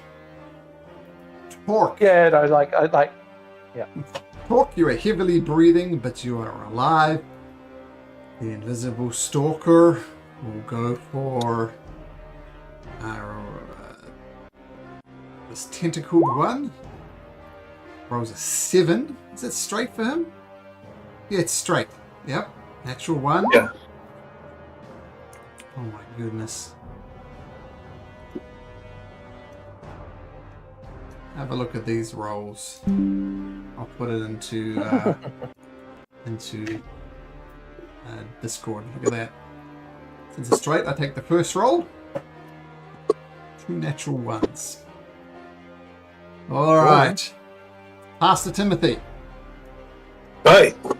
Get one of those. 1, 2, 3, 4, 5. Oh, you guys still pissing around with that? Yeah, no, 6. And let's. By the word of the Redeemer, be gone, foul shade. Oh, Constitution saving throw. Fails with a 12, so it's a just. I take 7 points of damage. And of course, that's the one that removes reaction, right? Is it the one that removes reaction? No, that's shocking grass. No. Okay, so 7 points. That's radiant damage. It's not prone to that condition, so just 7 points of damage. Hector, surely you guys can finish. I'll give you some help. It's got 8 hit points. Between you and Torque, or you and Bowson, you've got to do 8 hit points worth of damage. Mm-hmm. So, Hector. Start begging if you value your life, creature. Hasn't spoken this whole time. And a 13 misses. Don't you have 26 advantage? Still invisible, so straight. Okay, 26 hits. Oh, remember how many hit points I said it had? Well, it doesn't have those hit points anymore. How do you want to do this? Just gonna imagine it slowly becomes visible as its blood starts leaking all over it. Beautiful. The Gloom Widow does not come back. Is not visible. Is not actively fighting you. You don't see her, and you don't see Samsadar. Now I promised I'd check on my daughter, so let me go do that. It'll only take a couple of moments, and then we'll see what happens.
Alright, Oh, cool.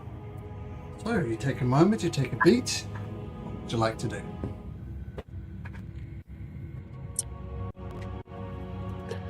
I think, yeah, we need to check Zaf's body to see if he's got any sort of keys or anything like that. Yeah, he does have keys actually.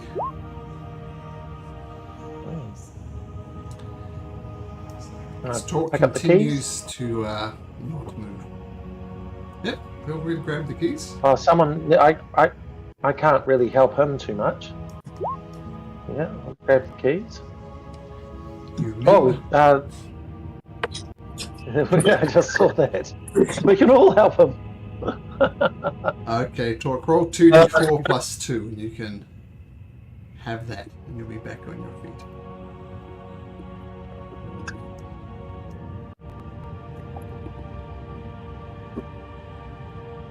Ah, I see.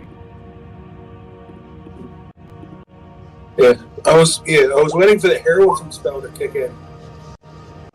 Oh! Yeah, once again, if Oh, your the heroism spell. temporary hit points don't get you up, though. So, So it would be Right, even if you're stabilized. yep. But, now we'll get the 2 hit points as appropriate.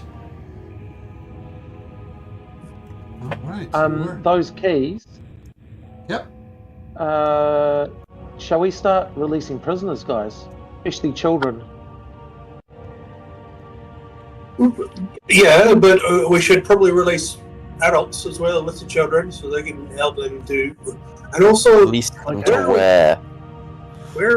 how are we going to get them home? well when Sam Sadar comes back. Yeah. If he comes back, so Aye. But I mean, I think even if they're not trapped in here, that's still a better place Oh, for yeah. them rather than. well we could take them to the Eyrie because that would get them out of the mournful sound at least anyway. Oh Yeah. yes, and Yes. there's no more gods there. That's a good idea. But so I think we should release them carefully one at a time, just in case there are any demented or other dangerous characters. I assume that it's mostly just enemies of the Queen. So if they've got a ponytail, I think so I assume too. they're okay.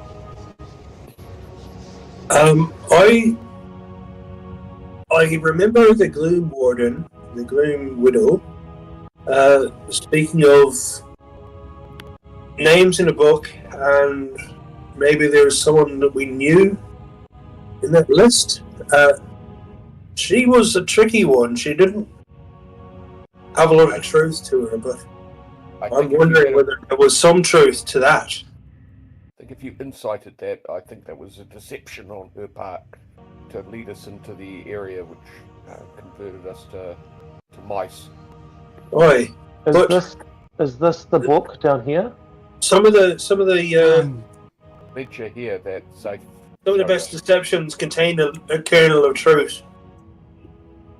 Torque, you probably know that. Or shall we look through the names, or shall we just look through their faces as we release them? Well, I looked through the names in the ledger, and we figured that there were children, but we didn't recognise any of the other names. Or at least I Okay. didn't recognise any of the other names. Oh, there's this room Well, here. shall we just that start- someone indicated is a cesspit. Nothing of interest in there. So it was this one Okay. that looked like it had a book on the table. Well, I think that we go into this room here to the right first, and just start releasing people one by one. Yeah, there are more details here. It's just like race, age, date of entry, and notable features. And as you glance through the list, it's no lords, there's no ladies, there's just people, and some of them only have one name, which may indicate a Status. status, and that would be a lowly status, only having one name. Can't even Your family name is so unimportant, people don't even bother to write it down. Right. Well, in the room to the left, I saw that sign on the ground, and that was a terrible thing. And the Redeemer does not like that, so I'd like to disrupt that. Okay. And there's gallows over here. Well, I'll follow close behind you then, and if we're going to sort of sanctify this ground, then perhaps we should. No, I mean, it's perfectly fine. I can do this by myself. It's a thing with me and the Redeemer, you know. So we're not at all concerned by the demonic-looking magical circle in the middle of the This room here. That's what he's talking about. Right. That's It's a challenge sometimes as a follower of the Redeemer that you need to face things by yourself with him. You know? Not that I don't like having you guys around, and I don't think you'd be a Well, at least keep me help. within 10 feet so that if you have to suffer any saves, that my good works might benefit you. Oh, And perhaps I could also offer some guidance. excellent! You're a valuable teammate. We appreciate this. Arna's aura of protection. Yeah. Are you going to have that thing around you for the rest of the whole campaign, Pat? Mm-hmm. I believe that's passive effect, yeah. Yeah. Wow. And whatever is it? What's your charisma modifier, Torque? +3. Yeah, so anytime you're in that aura, you get +3 to your saving throws. That is, yeah, that's rad. I should have stayed a mouse. I could have been kept in a pocket.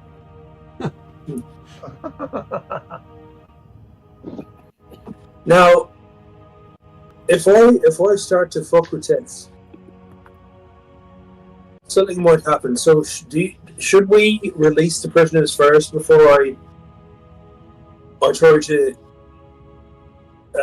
allow the Redeemer to work through me to erase this horrible, unholy symbol on the ground? That's what I was thinking. At the very least,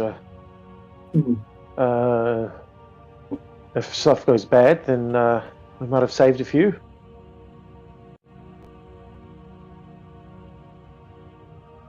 Go down here, look in the cell. Who's in the cell down here?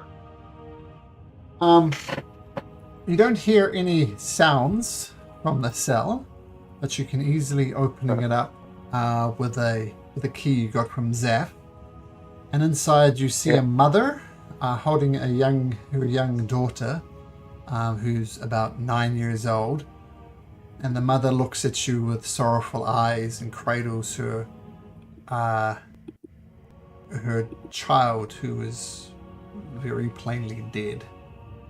And she's not crying, she's not wailing, she's just staring blankly at you.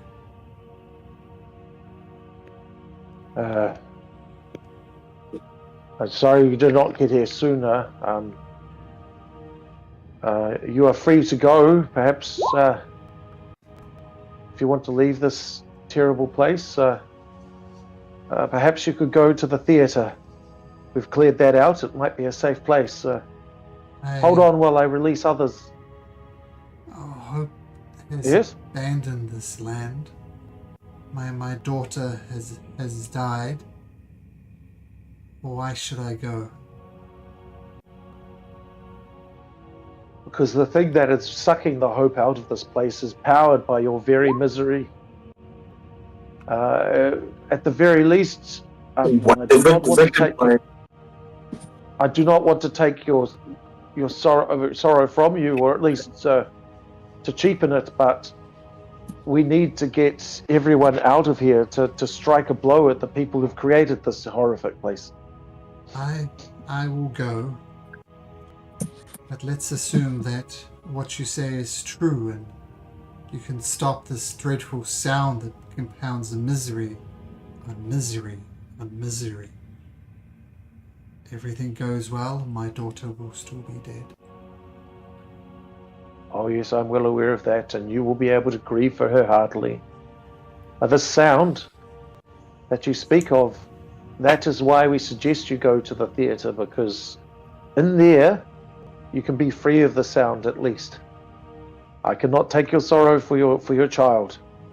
I cannot imagine how horrific that must be for you, but at the very least I can take this. And your actions might help others as well. She doesn't really respond, but she does pick up her daughter, who's almost as tall as her, but she does it because she's a mother. and she says she will join you on the trip to the area of the fabled. Doesn't believe you, but what has she got to lose?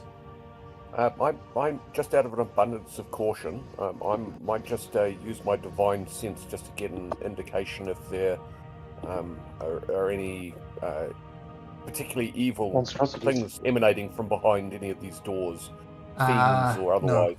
No fiends. Okay. Well, just thought it would be wise to do that. Yep. Cool. Could I make And I'll- an insight check to see if Talk doing that? Pardon? Like, do I notice Talk doing this? Yeah. Like, I don't know. Does divine sense require? No, I think you just do it. I don't think there's any spell components Right. as such. So you just do it. No, I don't think so. So I'm, sniffing the air, looking, putting my hand to my temple, and waving the other hand around as I gaze around the room. I sense What are you- nothing. what are you doing, man? Checking to see if I can sense any evil about behind these doors. Perhaps the gloom witch that was the warden of this place was hiding in one of the cells. That's a great idea. Yeah. But I do not sense her within Just the cells. Take care, Master Torque, that you do not re-traumatize these poor people by suggesting that they had something to do with their own incarceration.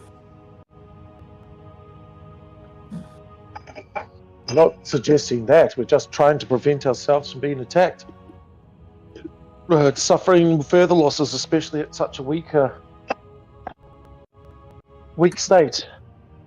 I think it's wise to be cautious. We were tricked once, and we do not wish to be tricked again. Right. Yes, no, that's as a matter of stance, it makes sense. So I feel myself.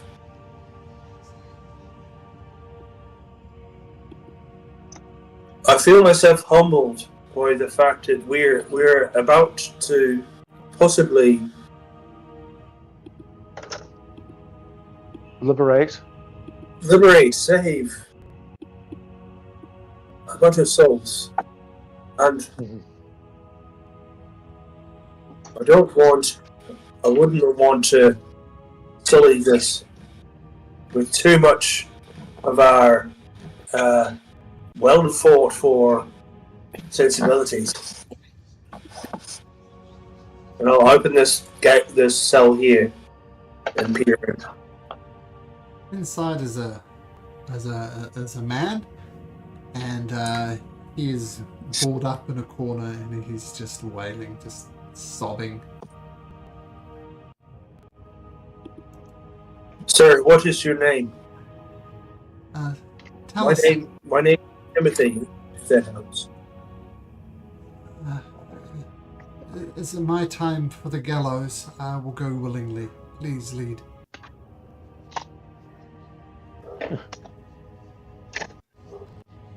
I don't know how long you've been here, sir, but this is a new dawn. We're here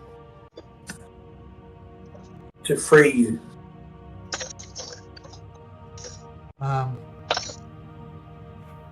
Free me to go where? This entire place is cursed. Can you get me home?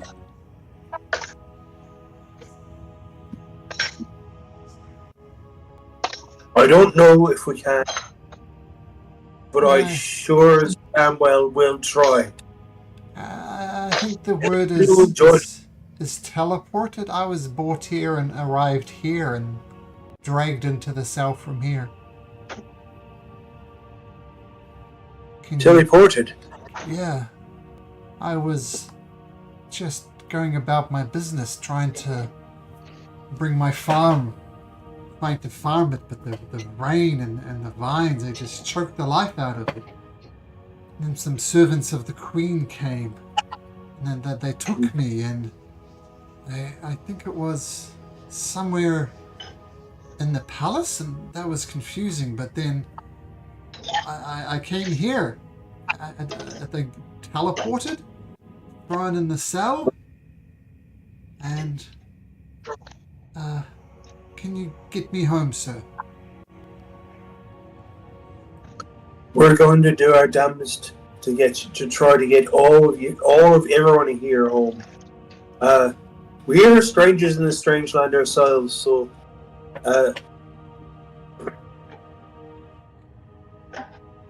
Okay. And he is. we can't promise salvation, but we can promise hope. I hope is abandoned this land, but out of morbid curiosity, I will follow where you take me. This scene is repeated across all the cells. We don't need to roleplay each one of them, but they vary between absolute wretched misery, sobbing tears. Some people are sobbing, but they have no more tears left to give. They're all malnourished. Some of them are resigned to their fate. They don't care one way or the other that you follow them to the area of the fable, but they do anyway. Some rush up and hug you. Some are they're all despondent though, and you feel just the misery. And even though you've let them out of their cells, these dank little prisons, there's still this aura of sadness about them. But there's about 50 of them. And the last door you open and you see, well, when Doug gets back, let's see what you see. I was talking to Doug and we thought that would be a good way to bring him in. So, but obviously he's not here this evening. So we'll come back to that next week. We see this angel, this Asima. It's like, hey guys, he's super cheery. No one's cheery in this place. But tell what we'll do, just for expedience sake. We see another full spellcaster. Because that was nice. I'll tell you any treasures you can find around here. Yeah. Dungeon.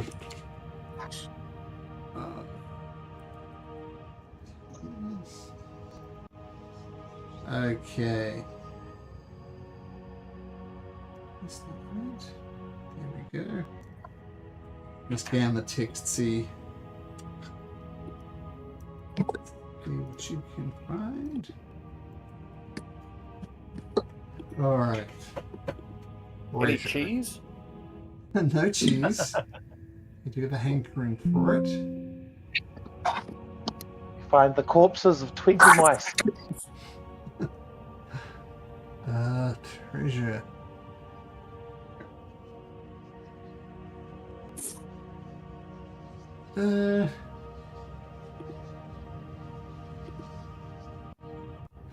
I have to admit, Torque, when I was turned into a mouse, I had the sudden urge to run up to the top of your skull and grab your horns and direct you. Like it was some sort of D&D Ratatouille. But that's crazy, man, because you're a mouse, not a rat. Mouse it to me.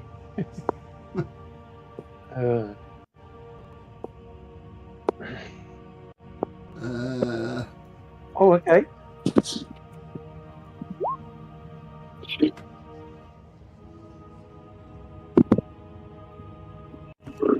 Oh, that Youngstone of sustenance. Oh my gosh. That means you don't need to eat or drink. Yep. A rapier of smelting. We'll get to that in a second. Oh. Oh, a reliquary. Fuck yeah.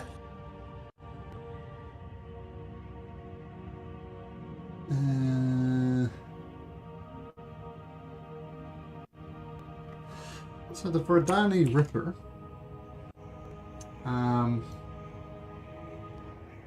Think of it as like Wolverine's claws. This might be very useful for Hector. So you can increase your martial weapon damage to 2d8. Which one? Oh, I just posted it in Discord. okay. Oh shit!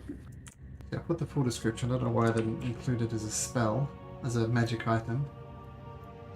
But there's the full description. I put the full description in Discord. Oh my gosh. What else did we have there? Let's see.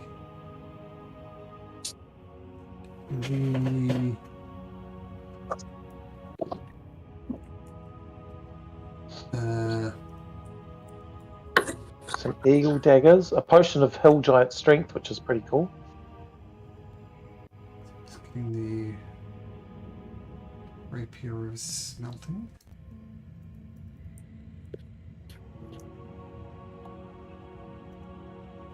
Oh, here we go.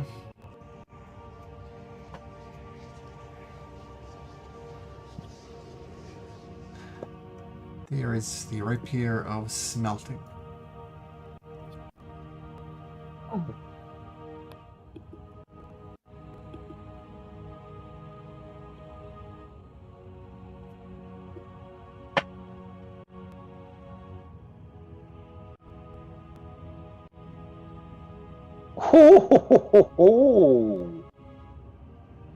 oh, You like that one? oh, that's intriguing. Wow, so a +1 rapier with the ability to do heat metal on a hit. Well, 3 rounds. And most combat, let's be honest, don't last longer than 3 rounds usually. They're usually over pretty quick. Yeah, but that's... As an action, you can also expend a charge to smelt through an unintended metal object. So, like, for locks and stuff. Yeah, like a lightsaber. Most Yeah. combats that are designed to not last more than 3 rounds, we tend to drag out to about 12 or 15 rounds, right? That's true. This combat was longer than 3 rounds. Yeah.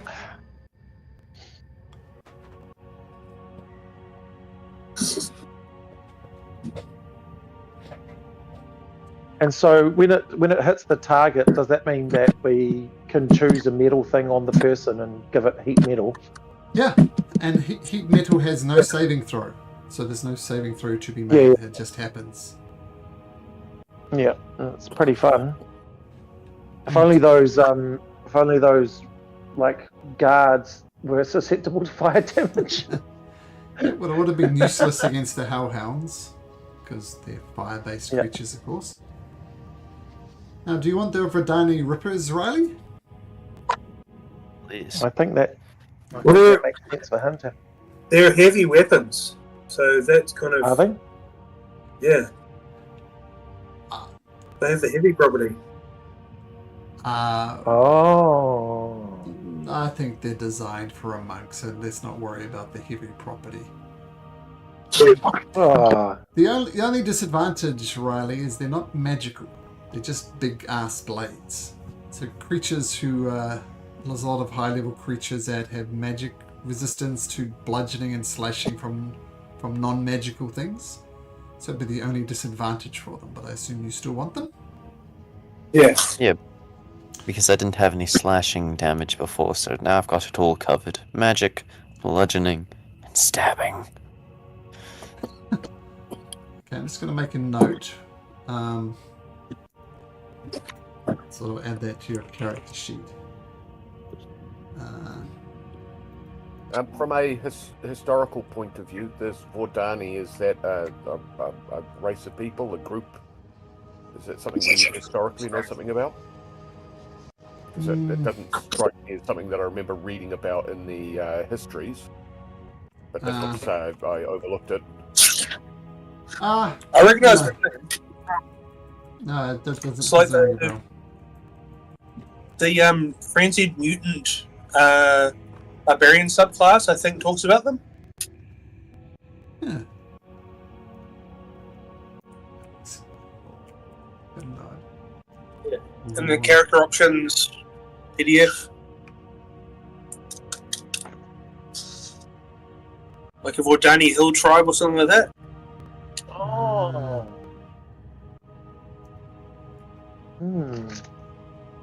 Often, I run this module more than once. I think I know everything about everything by now, but I don't. Let's have a look. I'm just doing the maths on the coinage, by the way. So I'll give everyone an update of what they can add to their kitties. And that +1 leather armor, would that be? Is that something that Hector can use as a light armor, or is he can't? He has to be unarmored. Unarmored for my Yeah. spear. Not spear, spear. Or the briefs. One of them. So everyone can add. So just doing the maths, it's 158 rounding down with gold. 158 each gold pieces. Yep. And then 2 people can get an extra one. Oh, yep.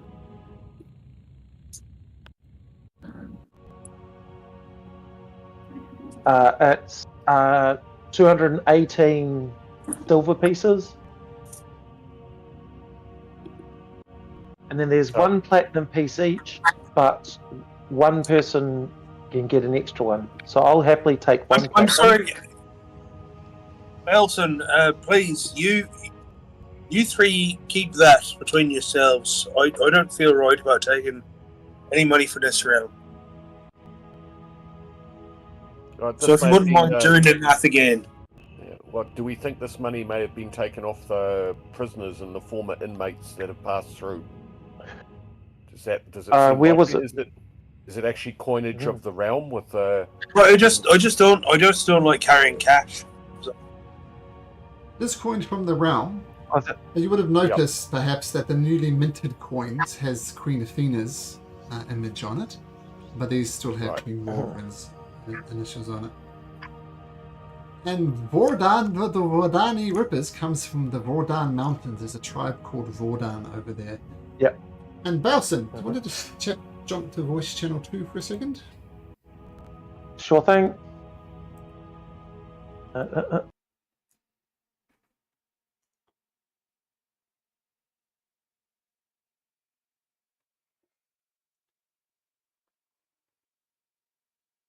So, Vordan, does that sound familiar to you? It certainly sounds familiar to me as soon as he sort of mentioned it and that sort of thing. Yeah, and a pop law quiz. That's where I'm from. Why are these Vordani Rippers not magical? Because they're from the Lord of the that's my father's buzz is not as he's anti-magic, full stop. Yeah, the king or the ruler of Vordan has outlawed magic, and your father is preaching a type of divine magic. So yeah. So I haven't forgotten. Okay, sweet. So yeah, no worries. Yeah, no. As soon as you remember, as soon as you mentioned, it's like, oh no, that's where I'm from. Yeah. So yeah. And just as a reminder that you might want to explore things around Vordani Mountains because we have some character hooks there. So just as a reminder, I haven't forgotten. Yeah, no, I'm 100% aware, and you did say that it'll happen in the future, so all good. Yep, I think we're up to session 27. So, and you haven't really made it out of Odenbeer yet. So, yeah. Okay, just wanted to clarify that. Okay, let's bounce back.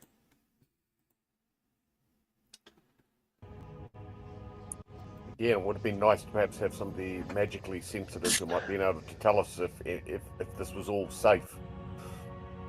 Oh, sorry guys, but Malcolm has killed my character. I'm dead now. Yep, sorry about that.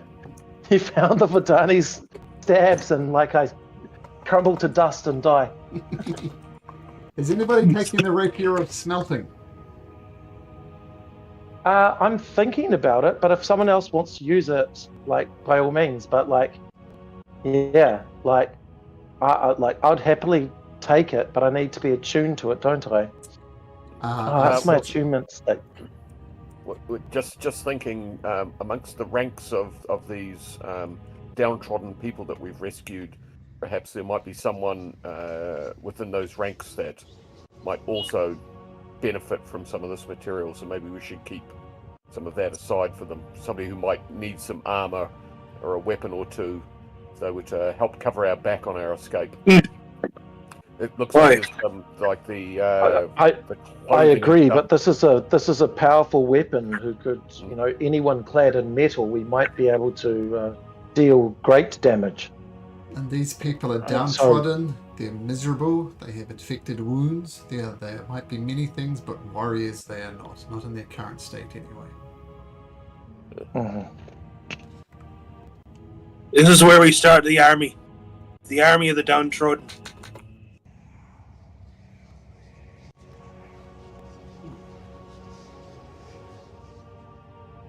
Okay, well, let's...